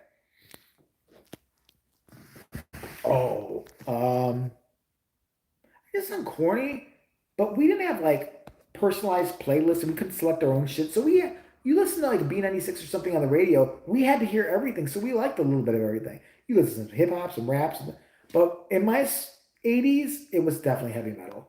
It was Guns N' Roses. It wasn't so much pop. It was, Metallica, Anthrax, all of that. Then when the 90s came around, obviously, fucking Nirvana, Pearl Jam, Soundgarden, um, Stone Temple Pilots, Mother Love Bone, Sonic Youth. But the thing that annoyed me about 90s kids, that's when I was in high school, was don't let them fucking fool you now. They're like, they're all waxing nostalgic, all Gen Xers are. Look, we knew Nirvana was something special. There were so many people that hated Nirvana just because they became successful, which I never understood. And they're posers now. They're such posers. If somebody got like $1 for their music, automatically these people, they're posers. Now it's all about the dead milkmen. They're such posers. It's like, what? Are they supposed to starve for the rest of their fucking life just to be cool? Fuck you. So there were a bunch of people, it was like half back then, were just like, they're so corporate. They sold out. They sold the posers. Fuck off. I remember I had one friend in particular, he just play shit with me all the time. It's not Nirvana, there's just posers. I'm like, okay, yeah. Like, Sonic Youth, your favorite band, are fucking on MTV now, so what are you talking about? And they're posers. They're so posers. But yeah, I mean, the pop shit was popular too, but like, I don't think we admitted wearing it. I mean, listening to it. Like, nobody was going around saying, "Did you hear Whitney Houston's I Will Always Love You? I have it on CD. I love me some Janet Jackson." Like, nobody was saying it. Especially guys. They just wouldn't. But they all knew the songs and stuff like that. Madonna. Although Madonna became popular again because of she had that sex book, that like porno book, that erotica thing. We all wanted to see it. Back then, again, no internet, so we could like see images or whatever. It's like, we gotta find somebody who knows that book to it. You heard about it every talk show. She's like licking shit and doing crazy stuff. She's naked. She's getting on with people. Or she's getting on with like Vanilla Ice or something in that fucking book. It was only like a limited edition of shit, and I was 16. I couldn't buy the book because I was a minor. I was so pissed because even then, at that age, I knew fuck whether I like this book or not. It's come sealed. This is a collector's item. If I keep this fucking thing for 10 years, I'm selling it for a lot of fucking money. So I wanted to buy it, but they wouldn't let me. Can we see your ID? I'm like, oh, for fuck's sake. Christ, I have pubes. Just let me buy it. Yeah.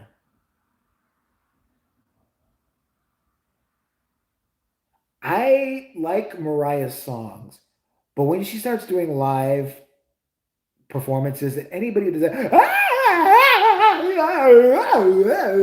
you lose me. You lose me. Her songs like "Someday," "Always Be My Baby." When I hear, she doesn't overdo it. She has to overdo it when she performs. I just hate that shit. Oh, books? You talking books? You want to hear about books? I'll tell you about books. Okay. Grammar school. What was passed around? The biggest incest tale on the planet. Flowers in the Attic. We all read that book. We were passing it around. Even the fucking little jock boys were sitting there like, I can't believe it's brother sister fucking. Flowers in the Attic. Stephen King. Everybody read it. Everybody read Carrie. There was one called Go Ask Alice that was supposedly a real diary of a junkie girl who actually ended up dying at the end of the book. And it's like a thing like her parents found this diary 3 days later. Turned out to be, I think, total bullshit. I don't think the girl really wrote that book. But back then it was a book to read. And there was one by Judy Blume everybody passed around, highlighted Call Forever about this girl losing her virginity for the first time. And everybody just highlighted all the dirty parts. Passed around. Like the guy, I remember he called his penis Ralph. Like, I don't know if I remember this, but I do. That collect cards. Garbage Pail Kids. I collected those. And I'm so pissed. I don't remember what happened when they got lost in the move and shit. I was in high school when that came out. Yeah, I saw Sleepwalkers. Didn't age well as far as effects and everything. Even then, I was kind of like, I don't know about this. But yeah. Basic Instinct. Saw that. Jurassic Park was huge. I was at my first job when I was working Jurassic Park. And I don't know how I managed because there was no ticket trying or where you call ahead reserve shit. I think there was like a year away still or whatever. I got my girlfriend. I said, we're seeing Jurassic Park. We're getting here tonight. It was a premiere night. Fucking thing was packed. And we just showed up there an hour early when we got in. But I remember I lost her. They cue the crowd together. And it's like, okay, now it's 7 o'clock showing for Jurassic Park for the first night ever. And people just like, but stampeded. And I think she fell down or something. I was like, fucking bitch, I'm getting the ticket. No, yeah, whatever you want. I was in 8th grade when Terminator 2 came out. And we got to see that because we went to go see Boys in the Hood. And back then, remember, they didn't care if you were rated R, whatever. But whatever, like, you go to the movies, like, we've been in this movie theater 1,000 times before. Go to see Boys in the Hood, and the fucking asshole manager, who's like a zit-faced teen, didn't like us. And he's like, check their IDs. And the girl even was like, for fuck's sake, you guys have IDs. They were going to let us in. But he wouldn't let us because he's being a dick. So we went to the movie theater across the street, like, can we see Terminator 2? It's rated R. They're like, yeah, fine, go. So actually made let's say a better choice. Got to see Boys in the Hood later on. Every place let you in back then. Nobody looked you fucking. I didn't care. You saw somebody Friday the 13th at Elm Streets and yeah. Oh, Jurassic Park was so huge. That was like one of the first movies I remember being like, it was in theaters all summer, all through fall. It was like one of those. It's like, is this still in fucking theaters? Last one I remember that before that was Gremlins. Oh, fucking who didn't? We all did. We were bad at it, but people knew. People knew. Just grab a couple of candy. I used to actually used to steal snacks before. I shoplifted a lot when I was in high school. Stupid shit though. It was like candy and dumb shit. It was never anything of substance and like whatever. But I would always steal. Like before we go see, I'd hit a Walgreens and I'd take a couple candy bars or whatever, shove in my pocket. That was my snack for a movie. Oh yeah. I think the biggest thing I ever stole was a portable camera. Yeah, one of those like the instant Polaroid camera splash things where you just. So yeah, I took that. Those were so easy to take. I had the weirdest stealing schedule. When I went to my psycho high school, the second one, I got kicked out of the first one. It was downtown. I would go into the same Walgreens every day, and I would steal a Coke and a Dove ice cream bar. Don't ask me why that was breakfast, and I was happy with it. It is middle of winter in Chicago, by the way. So it'd be like January, February. I'm sitting like a psycho, walking in a leather coat, cigarette, eating a Dove ice cream bar with a thing of Coke. And so every day, they had to have known. But my method of stealing back then was to blatantly walk out with it. So if they called me, I could go, oh my God, and always have money on me so I could be like, oh my God, totally forgot. I was going to pay. No, I swear to God, I was going to. And then, hopefully I would pay them. They let me go. So I wouldn't hide it. I would just walk out with my hand like I owned the place. And I guess they just didn't pay attention. They didn't care. Yes. Oh my God. Why did we eat that? I'm pretty sure that was like packaged asbestos. Fuck with somebody. Remember what was it? Remember dip? Was it called dip with that white fun dip with that white stick and that cocaine like sugar that was multicolored, like pink, blue, red, just pure sugar, nothing else, pure sugar. Those were. We used to get that all the time at the corner store. We didn't call it corner. We called it the Chinese store because the Chinese people ran it.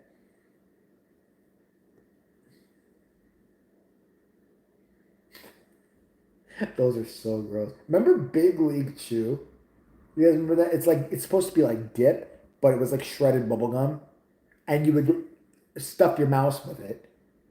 Like you make the biggest wad of gum, and invariably you ended up just spitting it somewhere. And it was like ants would crawl and shit like that. They were cool actually. I liked them. But they hated haggling. It wasn't haggling, but when you're a kid, you have like $1 and change or maybe two. What can I get for this? They were just tired of giving it. Okay, we get 4 pieces of bazooka gum, 1 small snicker. You have 1 more dime? No, you need 1 more dime to get 5 pieces of bazooka gum. In McCormick. I went a lot of stores as a kid. It was the Chinese store. Then we had the Hindu store. It was by Hindus. So we had the Chinese store was on one side, and down the street was the Hindu store. And because it was a liquor store also, but it was a candy store. So I remember me and my friends were actually 3 of them were Muslim, and we'd walk be like, are we going to the Chinese store or are we going to the Hindu store? Which store are we going to today? It wasn't even racist to us. We were just like concerned. It was a tough decision. Well, the Hindu store, I mean, they have booze and extra. They have like the Vines, like the Twizzlers. They have the best, and they're not stale. But the Chinese store, we get more shit. I never got into Cinnabon spread snacks. Not even Cinnabon at the mall when I started going there. Like, I was never into that. Pretzel, though. I love me a fucking pretzel. Oh my God, pretzels were good. Oh, I love a pretzel. A buttered baked pretzel. Yes. Yes, give it to me. Throw it at my fucking face. I love it. I don't know what Wallabies is. Never heard of it. Maybe I didn't have it here. I don't know. Only cherry. Do it, you will die. Cherry. What, Wallabies? I don't know what a Wallabies is. I don't think we have it. Oh, I love licorice. That's another one I'm a sucker for. Oh. Red licorice. I even like the black. Yeah, I'll tell you why I loved going to fast food. We went to fast food places, but there were 2 diners that were open all night, and we smoked and drank coffee there all night. Because back then you could smoke inside. So we'd have whatever cigarettes we stole because we were minors, or whatever, and we would sit and smoke and bitch all. We would drink coffee. It's like 1:00 in the morning, and we're drinking coffee and smoking. And that was, to me, some of the best times ever. Because in 2 diners, they were 24. You could go in there at 1:00 in the morning, so we'd see a movie. One time we saw Candyman, the original. We went right after that. We hit the diner, lit up our cigarettes, started talking shit. Oh yeah, we were drinking coffee and stuff. I didn't even like coffee back then. But hot coffee, that's what you did. So you were like wired out of your brain by the time you went home to go sleep. Yeah, I don't know how people allowed that back then. And we were such dicks. So like if somebody ever said something like your smoke is bothering me, all of a sudden we're fuck you, why are you sitting this up? assholes, just little assholes. Oh man, but that was the best. It was funny though. When you go with girls, I have friends that were girls. You ended up talking more in depth, meaningful conversation about your life, what you thought about things like that. With boys, it was pussy, pussy, pussy, pussy, pussy, R-rated movie, pussy. That one Friday the 13th movie when that girl died or that guy died, that was pretty cool. Pussy, pussy. Whose pussy do you want? I like pussy. That was your night with the dude. That's what you were guys talk about all fucking night. Look at that bitch over there. The filth that we would say. Now we would be in so much trouble. Somebody recorded that shit. The vile, disgusting descriptions of girls. You know what I like to do to her? It involves a ring ding, a blender, and some lube. Like it was just crazy shit. Crazy shit. You could never say any of that shit out. But it was locker room talk. Oh, it was yeah. It wasn't me. I had a friend. My best friend was really good at that. He would just come. And I remember looking at him like, I was saying, do you think any girl would want that? Fucking yeah. You don't know how these bitches and shit like that. He would say, he had to say, he's like, I'll fuck that bitch. I'll make her love me. I'll make her love me. I'll fuck that girl so hard. Fucking make her love me. I'll make her bow-legged. Because that's fun. Would you want your girlfriend to be bow-legged? Walking over cars and shit. Fuck that bitch so she was bow-legged. I swear to God. Oh, okay. And a girl was always cool till she ignored you. Like we had friends all the time, like, hey, you're cute. You're just good. You're cute. No, I don't want you to never have a boyfriend. Bitch! Gangs or cliques? Cliques. I was in the bad kid club. We were bad kids. I don't know how else to explain it. We smoked cigarettes and didn't do anything. And just caused trouble and vandalized things. I remember one time we got lit up for cigarettes after school, went to the McDonald's that was not too far from us, and decided to just trash the McDonald's bathroom. And my other friend whipped his dick out and he pissed. He soaked every single roll of toilet paper in all the stalls. So if you went to go take a shit that day, you were just gonna grab wet urine filled toilet paper. And we broke the soap dispenser off and we stupid psychotic shit like that. Oh yeah, they were great. And you could smoke in McDonald's back then too. It was weed smoke there. They had little ashtrays and shit. We finally made friends with one of the managers. He was really cool. He knew we were a little ne'er do wells. He's like, just don't start any shit, and I'll give you some extra scraps. Like they had like some stuff they would get ready to throw away or something like hot food, and they would just give it to us, and we would like give them some money, but like just you could sit here and talk shit and do what you want, but don't fucking go to the bathroom and do stupid shit again, smearing feces on the wall or whatever you're fucking doing in there. Then my other friend liked to do this thing where he would be smoking a cigarette and he would say, hey Jay. And by the time I turned around to look, he would, because we were in the middle of downtown, he would drop it in either somebody's purse or backpack. And we would sit there and watch these people and see how long it took them to realize they were practically on fire. I remember one girl, he dropped in her backpack. I'm like, what the fuck? She's walking away. She's down towards the Chicago Bridge and there's smoke from behind her and she's looking around for her. She just throws this shit down. I was like, you're going to fucking kill somebody someday. It's still funny, but it's horrible. He did a lot. Like if somebody walked by with a purse, he would we'd watch. Because I was just curious to see when they're going to notice. Now, I'm not going to say anything, but Jesus Christ. His dad was like, I think his dad was like rich though. Remember his dad, one time he had to get something from his dad. His dad worked downtown, like a real nice office and a gig. Yeah, like I said, Legend of Zelda, the original, was my shit. I was so addicted to that game. You remember that fucking fake ass Nintendo tip line where it's like secretly a 900 number they charge you, but they would tell you what to do? It's like, I need to know how to push this one rock to the west so I can get to the secret store. Tell me. Do your parents know you're on this? Like, yeah. Okay, go to the right, press up, down, down. I never got the ones after it though. I loved the first one so much. I was excited when the second one came out. I started playing the second one. There's even the graphics, everything was different. I was like, it's stupid. Yeah, in my alternate life. I went to Christian school. It wasn't Catholic school. It was Christian school. But I was not.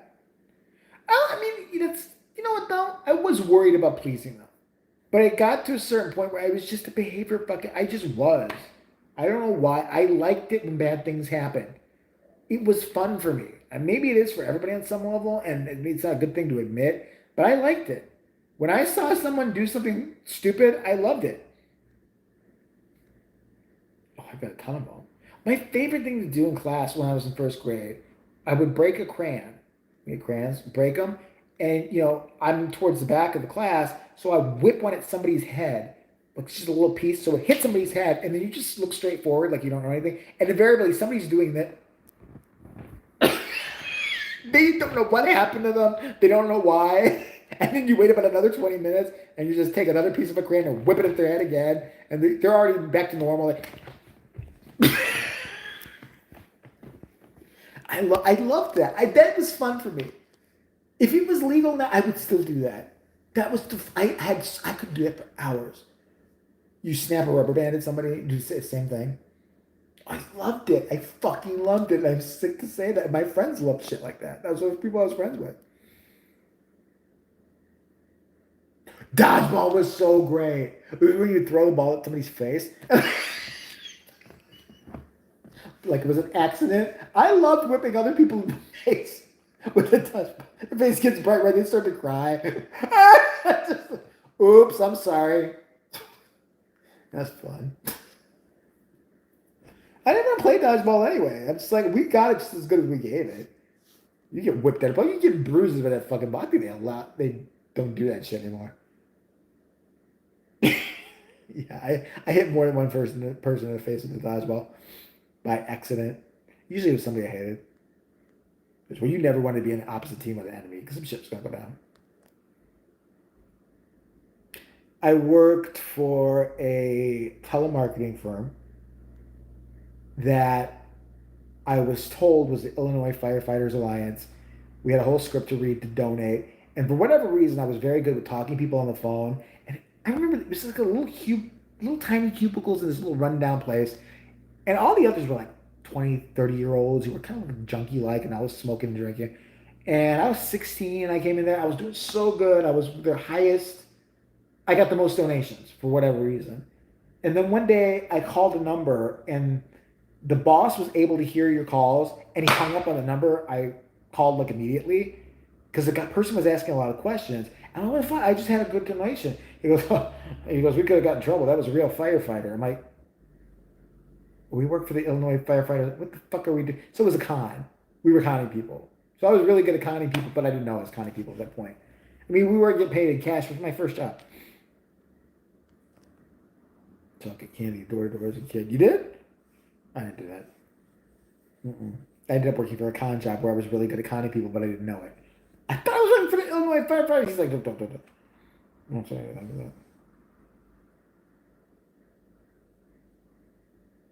that. That's the one thing I have to say I always hated. That was my thing that I was sensible or normal on. I detested animal cruelty. I hated it. Yeah, they paid me cash. They did. And I remember I started getting, there were two guys, very Italian looking, who would come to my boss and pick up a lot of extra cash for whatever nefarious things were going on there. And he had a girlfriend that would come over there, and she had a python. They kept the python in the bathroom. But I remember she would wear the python sometimes. She would just kind of be lingering over him in his little office, and she had the python on. That's all I remember. It was a weird-ass job. I quit after about 2 or 3 months. So I was like, this is just out of control. And the other adults there didn't like me because I didn't know, by me doing good, I was making them, he would do that thing where he would tell them, well, this kid came in here, he's doing better than you guys are. And so I had a bunch of adults pissed at me all of a sudden. I'm like, okay, I gotta go. Then I worked in a factory for a while. I hated that. Hated it. And then I worked at patient transport in a hospital for a while, and I was hitting people's limbs. Like, I'm clumsy. Had me wheel grandma out of her room to go get an x-ray. This poor lady, she got a cast. And so I'm supposed to wheel her down to x-ray and sign in that she's there. I'm wheeling out of her room, and the elevator got stuck, and it closed on her leg like twice. I couldn't get the button to work. And ow, ow. She was more injured by the time I left her in fucking rehab.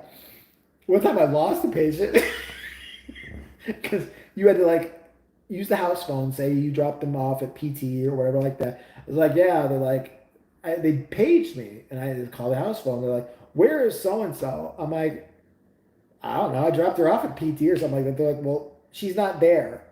And I'm like, oh, I don't know where the fuck she is. I left her. She's in this hospital somewhere, sitting in the corner. I don't know. I had shit to do. What do you want from me? So yeah, I got fired for that one. Circuit City, yeah. I was always a Best Buy. I still am a Best Buy guy. I'm telling you, if I ever get a large sum of money, my shopping spree will be at Best Buy and it'll be epic. Like, you know, people, there's women who just like, I would go to Gucci. I like, fuck Gucci. I buy everything. Into making YouTube videos, I think I said this before. Maybe it's a little too serious, whatever, for this channel, but I got tired of not being me. Like, what you see is what you get. All this stuff is true. The way I talk is the way I always talk. And I think I tried so many times to fit in, or, you know, you're taking it too far. This joke is not funny, or what you're saying is horrible. And I just wanted a place where I could say what I meant. So I did. I made a YouTube channel. I just started saying what I really thought about things. And it was a place where nobody seemed to judge me finally about it. And it actually helped me a lot. Now I just don't care what people think. But for a long time, I did try to, you know, you always had people that were friends with and whatever, but you couldn't say this in front of them, or you couldn't say that, or this was too far. So yeah. Never did security. I was going to at a certain point. Because my friend had a great, what I would think is a great security. He was creeped out by it. He was night watch at a hospital, like an abandoned hospital. So I would have loved that shit. I don't care. I'm not afraid of the dark. I'm not afraid of that shit at all. I would have loved it. But I didn't go get the perk card. Or I think he had a gun on that one. I don't remember. But no. Then I just started doing mystery boxes on eBay. Do that scam. But I was making good money off it, so I was doing that for a while. YouTube was fun. Yeah, I love YouTube.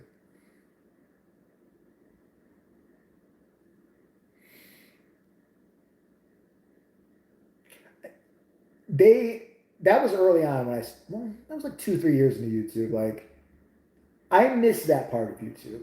I would still go that hard if I could, but YouTube now is just will strike you for certain words.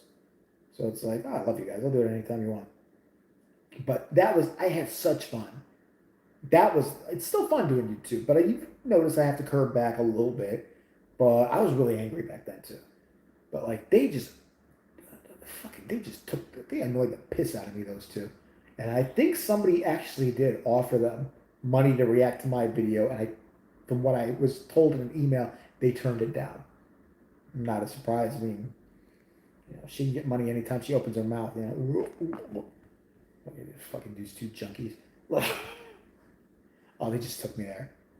But it was fun to find things like that because that's actually what started the channel too. Is I would be reading these stories or seeing these YouTube videos, and I'd be saying all this shit to myself. I'm like, why am I not just saying this out loud on YouTube? Maybe that could be a channel. Because I would be telling it to Steve or somebody. I would be like, get the fucking idiots. And she looks like a fucking prostitute. Yeah. And it would make me so mad, but I'd still be watching. I honestly don't know what I would do if I gained a bunch of subs because I think it'd be great, but I think also at the same time, people build you up to tear you down.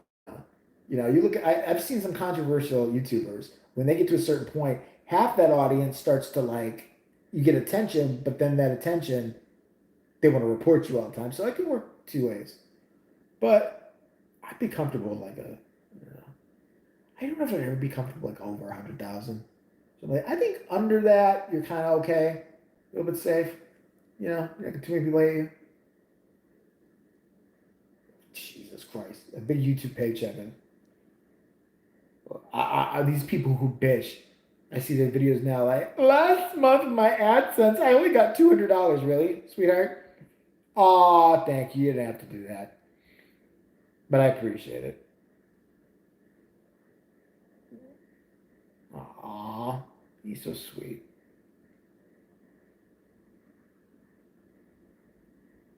But yeah. But no, for me, because I'm so restricted and I'm always yellow marked, that I don't make anything on YouTube. Like, I've gotten paid 3 times in my entire life on YouTube. I've been on it for 7 years. You know, the first time was 100 something bucks. Second time, maybe 160, 170. I have not got a paycheck from YouTube in a year. YouTube? You can't make any money off YouTube now. You really can't. If you're just relying on ad revenue, like unless you said unless you have like tons of subscribers, like a lot, then you start making some bank again. But small creators used to make decent. I mean, you were it was pocket money. You made pocket money. They stopped that shit. I don't know. They just put too much on it. No, now they're saying like I got a thing from YouTube the other day like you only have to have 500. I have like another channel, like it's got 275, maybe 300 subscribers on that channel. But it's like now you only have to have 500 to get monetized. It's like fuck you and your monetization, bunch of assholes. Marky Moo. See, that's another thing. If I could understand it, I could respect it. If I saw this motherfucker had a real talent, Marky Moo or the Pootie Pie, the fucking spastic Swedish idiot sitting there in a chair, boom, headshot, boom. This motherfucker is the #1 YouTuber with all this money. I will buy a fucking largemouth bass and go to Sweden and beat him with it. I don't ever. I could never be a big YouTuber because if they ask me to collab with these people, the first thing I'd be do like, why are you think you're so fucking special, Markiplier? You fucking Frankenstein looking son of a bitch. You're boring. You have a really deep voice and you look like a Keanu Reeves with Down syndrome. I don't know why you think you're somebody. Go away. You can come play video games with me. Okay, pussy pie. Anytime. Really? Go play video games together? That's so wonderful. But first, I'd like to give myself a lobotomy. Oh, Jesus. I'd slap that one. Avocado, whatever the fuck it is. I couldn't. Doesn't he look like it? Tell me I'm lying.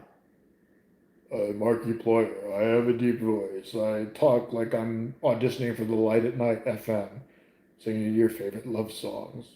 I look like I have Down syndrome and giantism at the same time. And I call myself Marky Moo. That used to mean you were retarded. That's what we used to call it. I don't know what to call it now. Oh, you know what? They nail himself to a cross. I'll pay to see that. Put yourself up there. Stay out there. Put the crown of thorns and everything. I Marky Moo today. I'm crucifying myself. I will dress up as Pontius Pilate. I'm not shocked. There's literally people that walk up and just oh to somebody on the street, and that's like major content. I'm not surprised at all. That's the other thing I've been thinking about branching into is a little couple of man on the street, maybe interviewing some people. I know I'm going to get hit at some point when I start doing it, but it's worth it. I have questions. I want to start interacting with my fellow humans. I got a lot of questions. Why not? But that means dealing with people, which I really just genuinely don't like to do. I don't include a lot of people in my videos. It took me a while to get Steve on there. Oh, that little bad baby bitch. I can't stand her ass either. Little ghetto hooker. Yeah. What a way to reward people. She can't form a sentence. She probably can't read a book, but she's making a lot of money. When I was a kid, I thought you were supposed to like be nice to your parents. Maybe I'm wrong.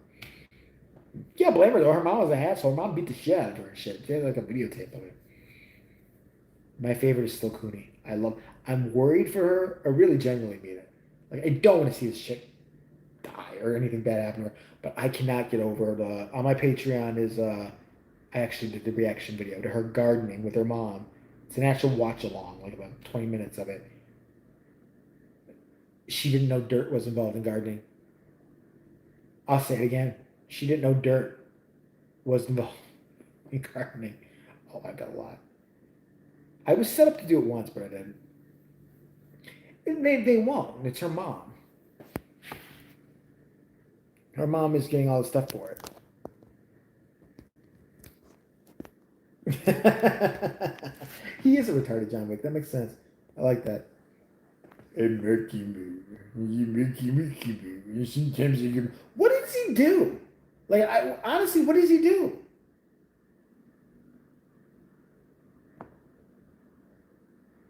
I know. I'm going to draw a stick figure and say, "Do you know who this is? We need to help this person." Help me! I'm hungry, and my mom takes all the food. Although she showed a little sassiness to her. She like talked shit recently about what do you call it? The girl that did the intervention with her, Jacqueline Glenn, the one who actually tried to help her. And she like tried to kidnap me. I blocked her. It's a toxic person. I blocked her because she tried to give you like bread. She's a toxic person. Okay. Look, I never watched her. I didn't follow. I know she was a Twitch streamer who was gaunt. I knew that much about her. But when she started doing these little baking videos and tutorials with her mother, and I got an inside look at that family, holy shit, you can't expect me to ignore that kind of crazy. I'm in for the long haul. If she does more baking videos, I'm covering them. I don't care what fucking people say. Because that's some kind of whack job shit you didn't know it. I didn't know that we had to make frosting. I thought frosting was just like a thing. Yeah, because there's so many frosting trees in America, you stupid bitch. I mean, where else are you going to get a 29-year-old girl, almost 30, dressing up like she's a kindergartner who's slow, who doesn't know how to apparently do anything, whose best friend is her mom and doesn't see anybody else have boyfriends or any other friends except her mom in a big creepy house. Where else are you going to get this entertainment? You're not. It's the best show ever. I think what she should do, get some weight on you, honey. I know you're scared of it and all that. Get a little bit on you. Just get a live feed out of that house. The batshit crazy stuff. You know, in the morning when she wakes up, she doesn't know how to open the door, so she's scared and screams for an hour till her mom comes gets her. I can't, Mom! I can't! I gotta come out! I gotta pee! I don't know how do I open this door thing again? I'm gonna open the door for you, honey. Don't worry, baby. Little people, big world. Yeah, it was fun. Why did they just call it midgets? Like, seriously, if I had a network, I'm not gonna fuck around. People get mad all they want. At least I'll be honest about it. It's like, yeah, our new hit show, Midgets. It's our new hit show about midgets finding other midgets to do midget shit. I don't know. Why not? Why? Why are we lying? Why are we coming up with all these fake terms? We know what we mean. Midget. And I think midget is a funny word. I'm sorry. I don't care what anybody says. That word's funny. Oh, just chew food, just spit it out. Like, oh. Look, my 700-pound, like, listen. I've never seen people whose face is so big that it looks like their face ate their own face. You know, like they've got another face covering their face so they look Chinese now because they're so huge. Do you know what I'm saying? It's like their new face is so fat, it's coming over them and it's kind of making all their other features go like this. And they always end up looking like pigs. They're just not start going out like this, and they start. My 700-pound life. I saw one of those shows one time. That he's got the patience of a saint. I couldn't do it. He walks in there like, okay, today we're going to do the surgery. Let's check your weight. I can't eat this hospital food. The bitch is buying 800 pounds at this point. It's the strict diet that you need to lose weight. Right, but it's like, I'm also anemic and I need salt and some sugar. He should have taken his clipboard and hit her until she was unconscious. Maybe that's the way for her to lose weight. I couldn't believe it. You're getting a free surgery. Shut the fuck up. Every time she woke up, and I want some hamburgers. They keep beating her, keep knocking her out, and finally, she'll wake up in about 6 months with some brain damage, but she'll be thin, damn it. Those are the girls I'm thinking of. Hoarders is my worst nightmare. No. Stop. Why are you saving dead cats in a fucking freezer, you crazy old bitch? Why is the little life coach not saying that? Fuck this hands-off kids' glove shit. If you have corpses in your freezer and you're saving poop, I'm going to turn around and get out of your fucking mind. Why are you saving dead kids? Here, eat it. Eat it since you want it so bad. Eat it, you crazy bitch. What the fuck? Remember one chick was saving her own feces? She was like never flushing? I couldn't, after that, I was just like, no, no. And this stupid bitch always next to her in a nice little getup. I think we have to talk about letting one or two items go. I'd burn them all right in front of her. You go ahead and cry. We're burning your shit, bitch. You're taking your house. You're going to live outside. I have to see everything first. No, you fucking don't. No, you fucking don't. I will hit you with this truck. You shut up.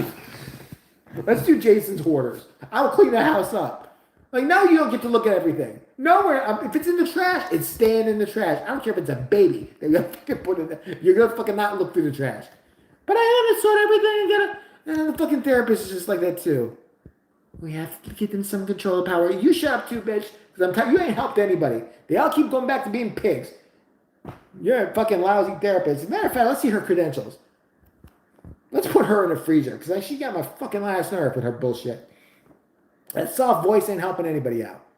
I think we need to talk about all the bloody tampons you're saving. I really think we need to have a chat about that and discuss why it is. Because she's nuts! Because she's fucking loony!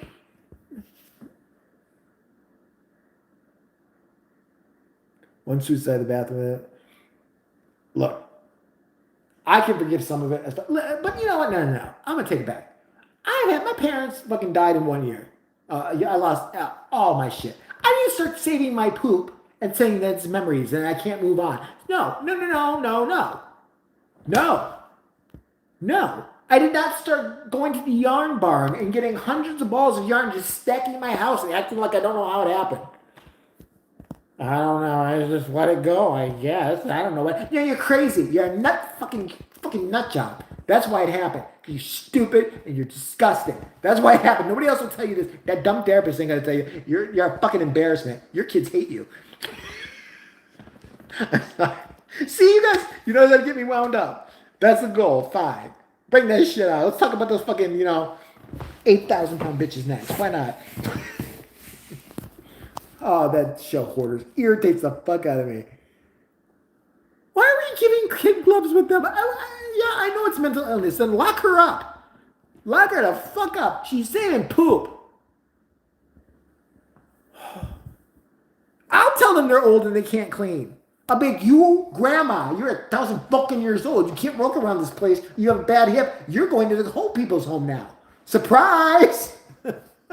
There's no renovation. You're going to be chained to a radiator because you're fucking nuts. Fucking fuck you. And if family says anything, I got something for their ass too. And you all shut the fuck up acting all surprised. When's the last time you visited this crazy bitch? When's the last time you were fucking here? None of you. And now you're all here. This is a fucking camera here. Fuck you. Fuck you. Fuck you. Oh, his dad, who is the size of a steak, asked me to bathe him outside. Get your head ass out there. I'm not going to bathe you. I'm not going to bathe you. I'm going to bake you. I'm going to let you boil in the sun. I want to see you get out of the tub on your own. Sure, I'll bathe you. Go ahead. Go get naked. Go sit in the big tub. Okay, Daddy, can you get me out now? Nope. Burn some calories. You know what I mean? You'll be more stuck with these people. That's stupid. Sister wives, that fucking... I want to go to see the sister wife. Be like, have you looked at this dude? What is so hot about him? This ain't Brad Pitt. This fucking age surfer hippie. Yeah, you're all fighting for dick over it. By the way, dude, don't act like this is such a score you got. Look at these chicks. I mean, they're turn downs at 4 o'clock in the morning in a bar. Come on. You're not pulling anything amazing. We have to respect our husband. Okay, sweetheart. Okay. You and your little Laura Ingalls haircut. We get it. Oh, because this is why I made a YouTube channel. I can't watch TV. This is me watching TV at night.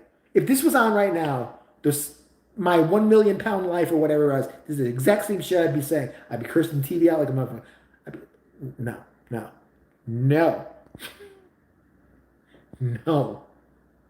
I'm not dealing with it. I'm not dealing with hoarders.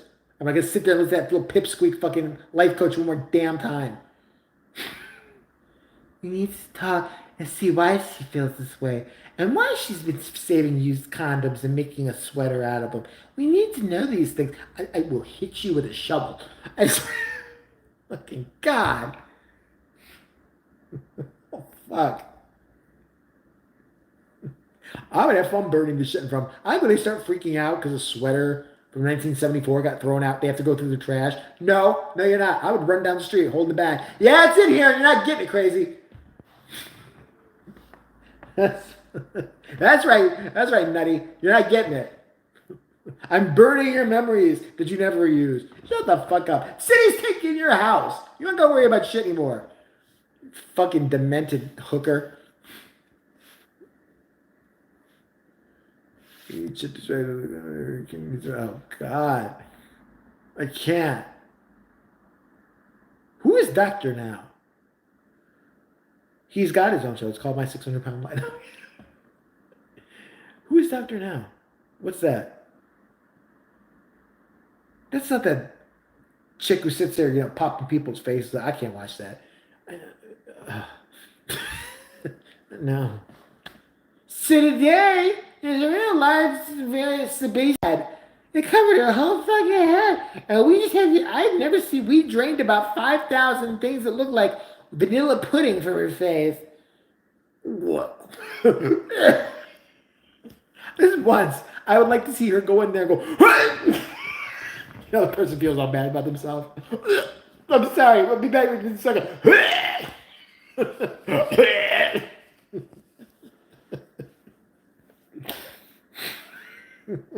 I would be vomiting my hands if I had to work. God bless that chick, the pimple popper chick. God bless her. She's doing God's work. It could never be my ass. Because this is me walking in and seeing the person with a big thing on their face.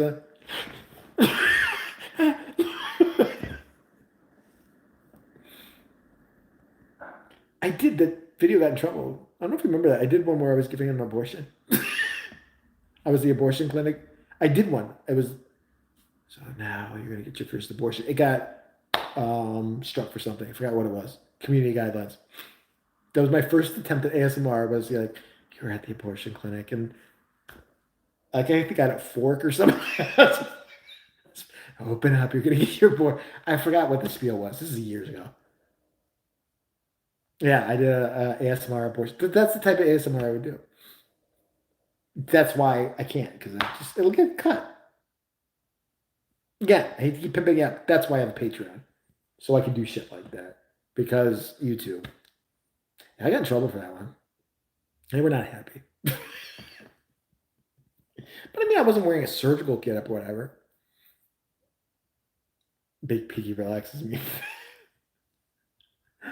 He's just the gift that keeps on giving. God bless that psycho. I don't know what to do without him. I love that guy. I still got Hoarder stuck in my head now. Jesus Christ. I'm so pissed. Poop. Saving poop. Don't you smell it?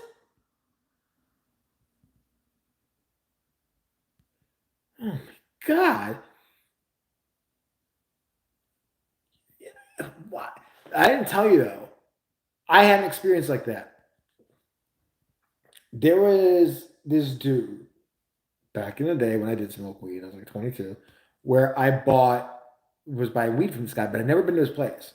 He's like, "Hey, he sells weed. You can smoke up over here." I was like, "Great." I was like 21. The nastiest apartment I've ever been to in my life. First off, I didn't know him that well, but then when I get there, he springs on me that he is a spiritual advisor. And then I saw he's like a black arts, like dark arts altar, like the dagger and like Satan candles. I'm like, oh, great. But it's the filthiest apartment. I've never seen anything like it. The floor was caked in dirt. Caked in fucking dirt. The couch, I don't think it ever been, I can't even explain it. It's like, imagine there's an apartment that has been cleaned in like 10 years. Ever. Not even picked something up off the floor. I couldn't believe anybody lived there. I was stunned. I remember I go back to my car after getting the weed or whatever, and I was just like brushing myself. All my friends like, "What the problem with you?" I said, "You have not seen the inside of that motherfucking place. I feel like I need a shower."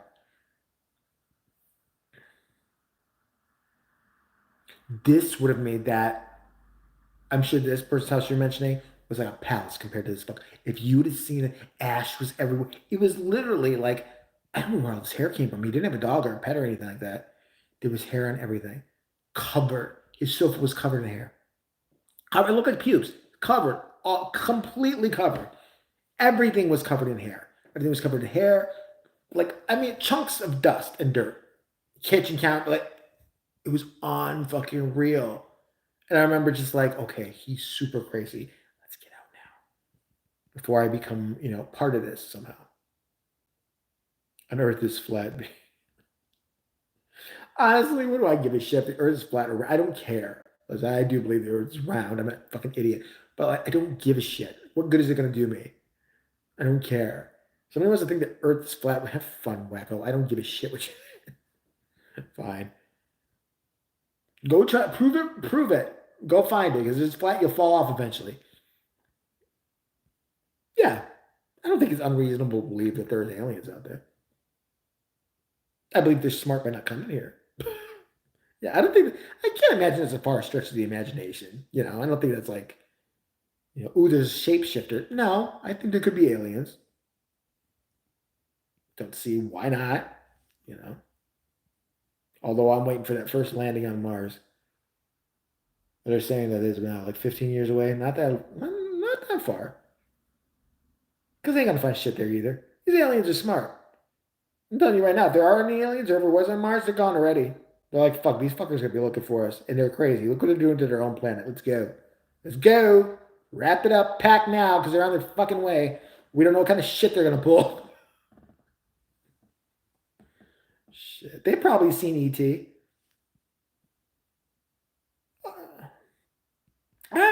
They're up there when you're in their secret language and subtitles being, I'm not gonna end up in a test tube. Fuck that planet. It's always these hillbillies seeing them too. I love that. They took me up on their space. No, listen, Sally Joe. They didn't. They never did. They are not going to find the biggest, fattest person, smelliest, toothless hillbilly, and take it up and examine. They want a good specimen. They don't want one who hasn't washed herself down there in about 20 years. It never happened. And it's always like their third time on the UFO. Shut the fuck up. They would have gotten rid of you the second time after you ate all their food. And they're going around there.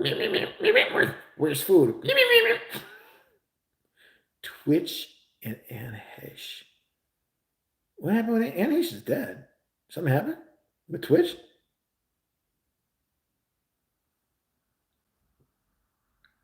I love Anna Heche because she made her look like an asshole.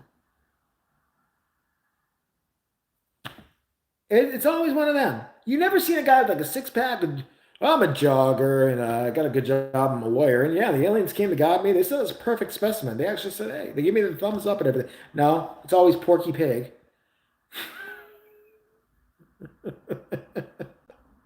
That's what it is.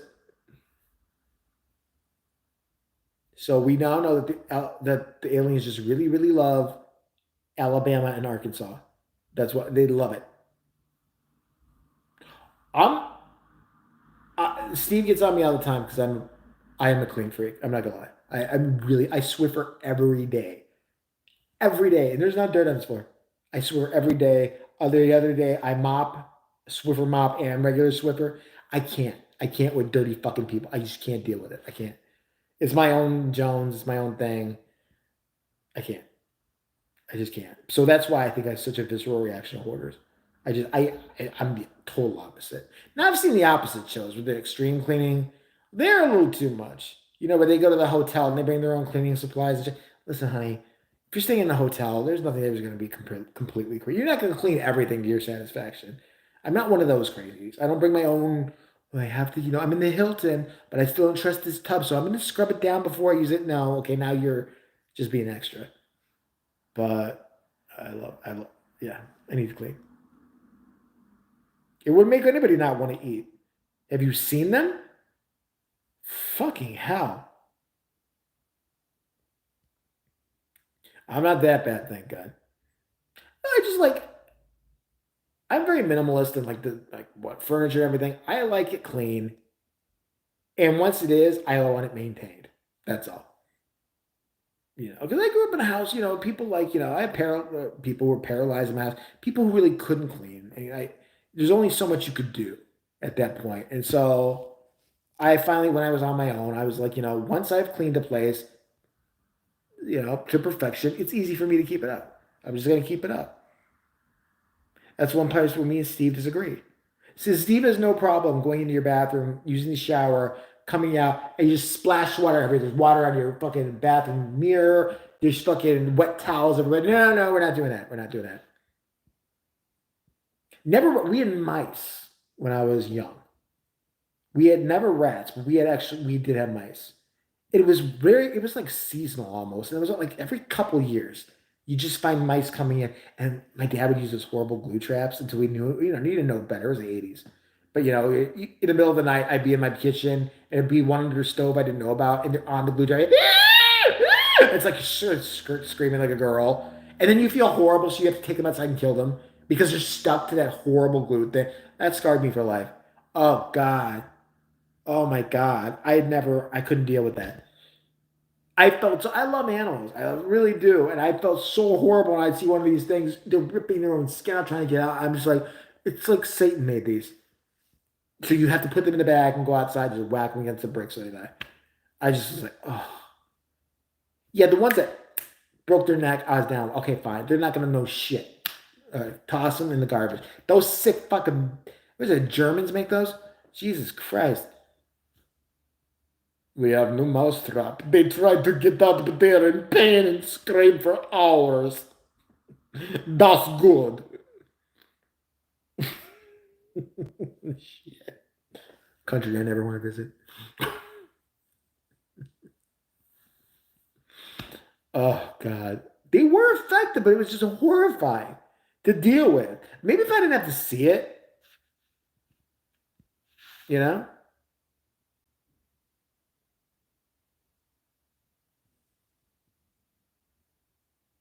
Tree by the river, maybe love her home. Hey, go for it. The clear box safe one is cool. Oh, yeah, yeah, I remember that one. It never worked for me. I don't know why. That one never took off. It never like they always knew and it would close and there was nothing ever in there. But the break your neck traps worked. The glue one, I would never use that again. I don't care. But for some reason, I don't feel that way with bugs. I don't give a fuck if I see a bug struggling in the fucking. They bother me. If there's a spider, if I see a big, disgusting black fucking spider struggling, I'm like, good. I hope you rip off all your fucking legs. Oh, wasn't it horrible?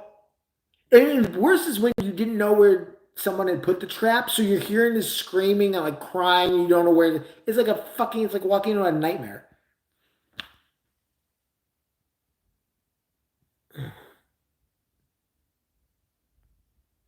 Yeah, fuck that. Them I don't care about. They could rot. I don't give a shit. Good. I'm leaving you in the glue trap. I don't care about you. But you creep me out. Get away from me. My brother used to have a tarantula for a while. I like, keep that motherfucker away from me. I'm telling you right now, it's be a dead tarantula. He's nice. He doesn't bite it out. You bring that fucker near me. I dare you. Because it won't have half of its 8 legs by the time it's done. You can crawl on you. Oh, don't. Just don't do it. I'm not really afraid of them. I just don't care about them. I never really handled them, so I don't know. I mean, I was like in science class in high school. My teacher had like a boa constrictors, and kids fed them rats and shit like that. I was like, I never volunteered. I just didn't care. But he would bring them out. I didn't. I wasn't like, oh, I got to run out of the room. Like, I just assumed they were never gonna bite me or whatever. I don't know. Maybe I was stupid. I'm just more afraid of like the unknown. Like, is this a poisonous? Is this one that bites? Like, if I knew ahead of time, this don't bite. It's not bad. I'm not. I wouldn't care. Oh, fuck that. Oh, that's horrible. That's awful. Florida's like that. Do sharks scare me? No, but then again, I don't live in a fucking. I live in Chicago. There's Lake Michigan. There's lakes around us. We don't have oceans, so I'm never worried about no shark in the fucking lake. You're just swimming. I'm worrying about bacterial disease because it's disgusting. But I went to Florida, California a couple times. Like, I mean, you think about it ever since Jaws. You think about it, but like, I never went far out enough to really matter. I'm not a surfer. I don't. The likelihood is very. I go waist length most of the time. So I'm not too worried about a Jaws attack. Both sides. What the fuck are you gonna do? It happens. It's gonna happen.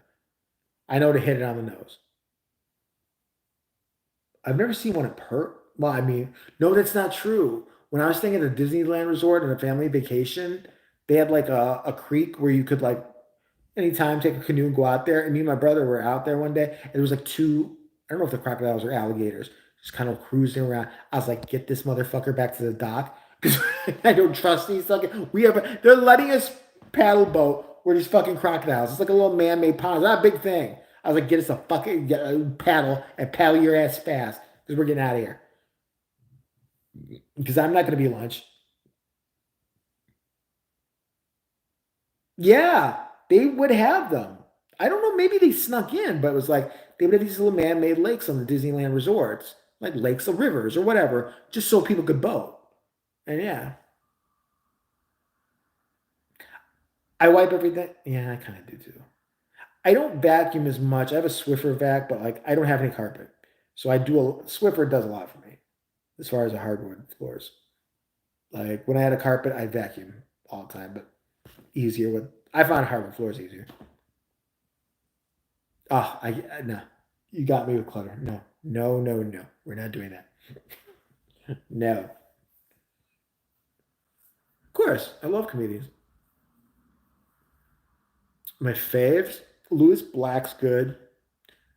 Look, a lot of women comedians actually. I love Kathleen Madigan. I think she's hilarious. Maria Bamford is crazy. Love her. Sarah Silverman, dirty comic.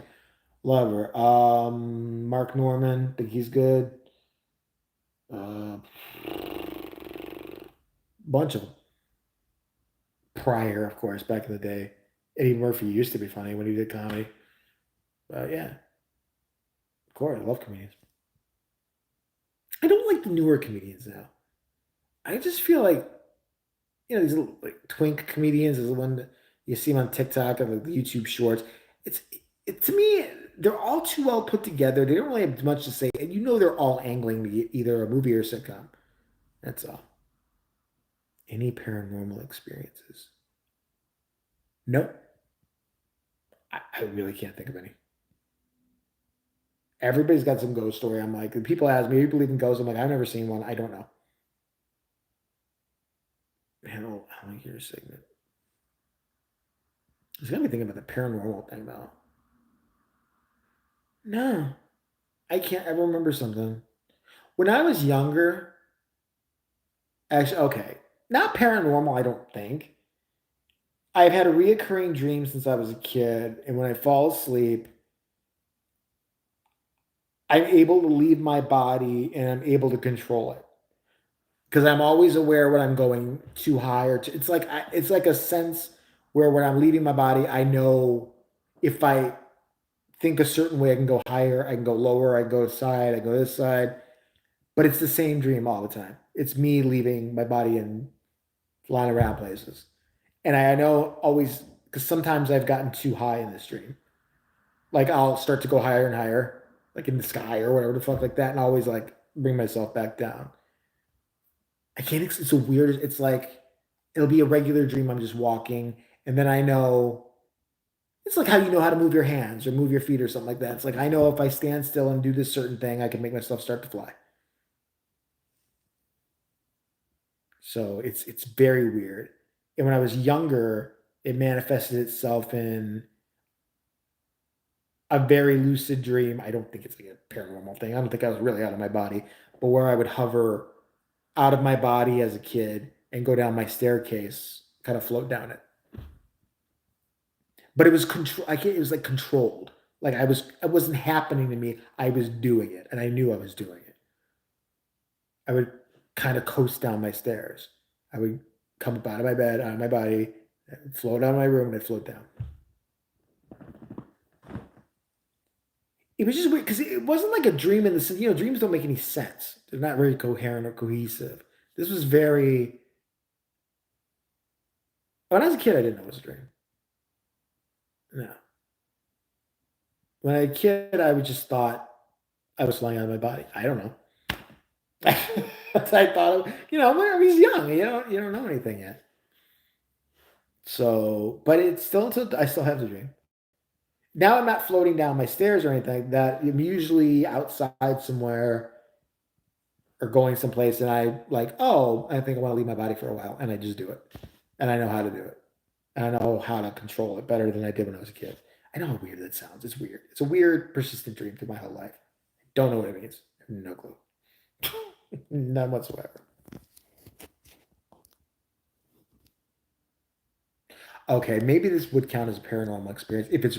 I don't think this was real. It seemed real to me, but I must have been 6 or 7. The only thing I remember, I was in my crib. I remember that. Like it's right before you go into a bed. It's that age, right when you're about to go into bed, but not quite. I was standing in my crib, and I remember I got woke up in the middle of the night, and there were these two dark figures standing right at the bottom. They were very short, like little. They were just dark, and I knew they weren't. I don't know how to explain this. I just sound so whack. I knew they weren't human. I knew they were something else. I didn't know what they were. And they were supposed to be scary, but I wasn't afraid of them. And I remember talking to them for like an hour. These two dark figures. I couldn't ever see what they looked like. They were just two dark figures. And later I found out that my mom had walked in and saw, and no, not walked in, she had heard me talking to somebody that night for about an hour. And she just thought I was like, having a vivid dream. She looked at me, she didn't really see anything. No, it was like they were like, I can't explain it. Very short, just figures totally enveloped in darkness.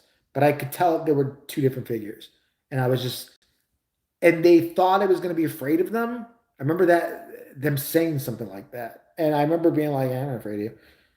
And just, I was very inquisitive, I guess, of them. I had questions for them. And they just started answering me. But it was so fucking real. It was the realest dream I've ever had in my entire life. And I remember it as clear as day to this day. And I had to have been about 4, 5, maybe. But yeah, that one, that one is always kind of bothered me. And it's something about it I can't shake. Like there's just, I guess there's a reason it stuck with me. See, if I ever looked like aliens, I would have been like, oh, okay, it's an alien. You know what I mean? These didn't look like anything. They were just like shapes. Their voices were very distinct. Had very deep voices. Not like demon-like, but just very, I don't know how else to explain it. And they seemed smaller. I just remember that. I never had that. I've heard about that. That's got to be terrifying. Sleep paralysis. Never had sleep paralysis, though. Thank God. That would freak me out. Oh, don't do that. I don't want to think they're real because I don't want to start talking to them again. I don't have anything to say. It's been too long. Hey, dark figure guys, how's it been? You were talking about us on YouTube. Oh, yeah. I didn't tell about the pack that we had. Don't worry. Well, because I was interested. I remember, yeah, I was interested in what they had to say. Because my mom kept getting up and she would look in and she would see me. And I remember, I think she told me to go just lay down. She didn't want me standing up, all fucking like a psycho. I think I scared the shit out of her. Okay, he's talking to the dark again. We have to move. Let's just leave him. Let's leave him here. He's creeping me the fuck out. If he talks in the dark one more fucking time, I swear to Christ, we need an exorcism. But yeah, there was a couple weird things like that. Apparently, when I was about 4 years old, and he has old rotary phones. I picked up the phone and I dialed a number, and I was talking to somebody on the phone. And my mom comes in the room, is like, I was 5. Why am I on the phone? She takes the phone from me and she's to apologize to whoever I called. And it was her long lost uncle she hadn't talked to in a long time. And he thought that she had just put me up to it to call, and he was talking to her and catching up, and she was just utterly in shock because it was like a different area code even. I don't know how that happened, but that was like something that really happened. I just picked up the phone, I dialed the number and connected to my mom to her long lost uncle. And he's like telling my mom, he's a praiser. He's like, your son is so talkative. He's so nice. It's so nice hearing from you. How did you find my number? I thought we lost contact. And I was just sitting there like, staring at me, waiting for me to grow horns or something. I have no, I mean, that's a really, really big coincidence of all the numbers in the world to dial that. And there was no phone book or anything nearby. There was nothing like that. There was no, she didn't have like a address book. I was too young to even really read it. But I thought at the time I was dialing a random number, but apparently it wasn't. And I just started talking to the person. I told him my name. And I seen things fall or move by themselves. Okay, why are you trying to freak me out, dude? Like, I've seen things fall by themselves. I don't think I've ever seen anything move by themselves. Haunted dolls or objects, no. Again, I don't believe in haunting, so no. You see things fall by themselves once in a while, but my brain right away, goes to like gravity or something weird. Like I've never seen anything like, how did that fall? It's never been anything like that, like major. Like there's no way that should have fallen.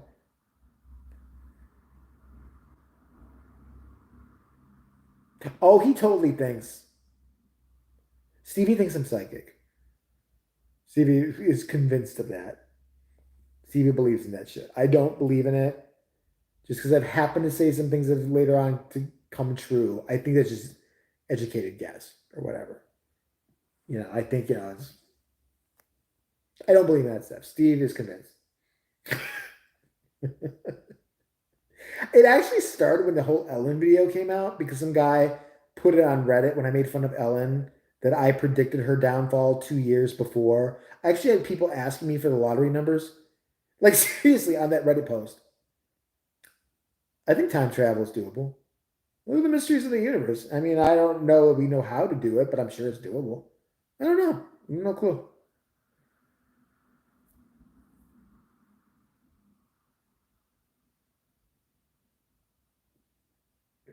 I'll never forget. Yeah, that Ellen video. That's what kicked it up was when she got in big trouble for they finally found out she's a bitch. They, it said the post on Reddit said like the guy predicts Ellen's downfall 2 years before it happens. That guy was me, and I had my video on there. And because there was no real evidence at the time, it was just what I'd seen based on her. I knew she was an asshole. I just knew it. I fucking knew it.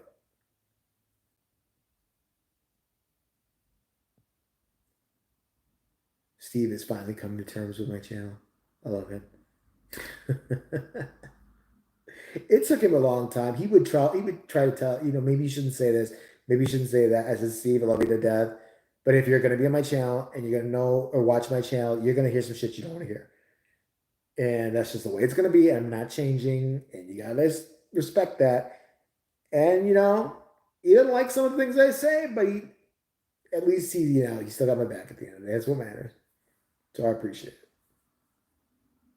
And I'm not trying to change his mind about certain things either. I pick on religion and other things. He doesn't like that, and that's okay, but it's not going to stop me from doing it. Chased by someone. No, not that I'm sure I did at some point, but not anybody get chased by anybody. I can't think. It's pretty typical shit. I have had dreams that later came true. Like, but they weren't good dreams. They were of something bad happening, and that specific thing did happen. One in particular, I remember because it was a nightmare. I'm not gonna say what it is because it's personal towards somebody else, but I remember having the nightmare when I was in like sixth grade of this thing happening to this person, and it was so horrifying. I remember it fucked me up that whole day. Like I was so the nightmare is still real to you for a while, and that thing happened to that person exactly about 20 years later, and that fucking freaked me out so much. I don't know what that is, but that freaked me the fuck out.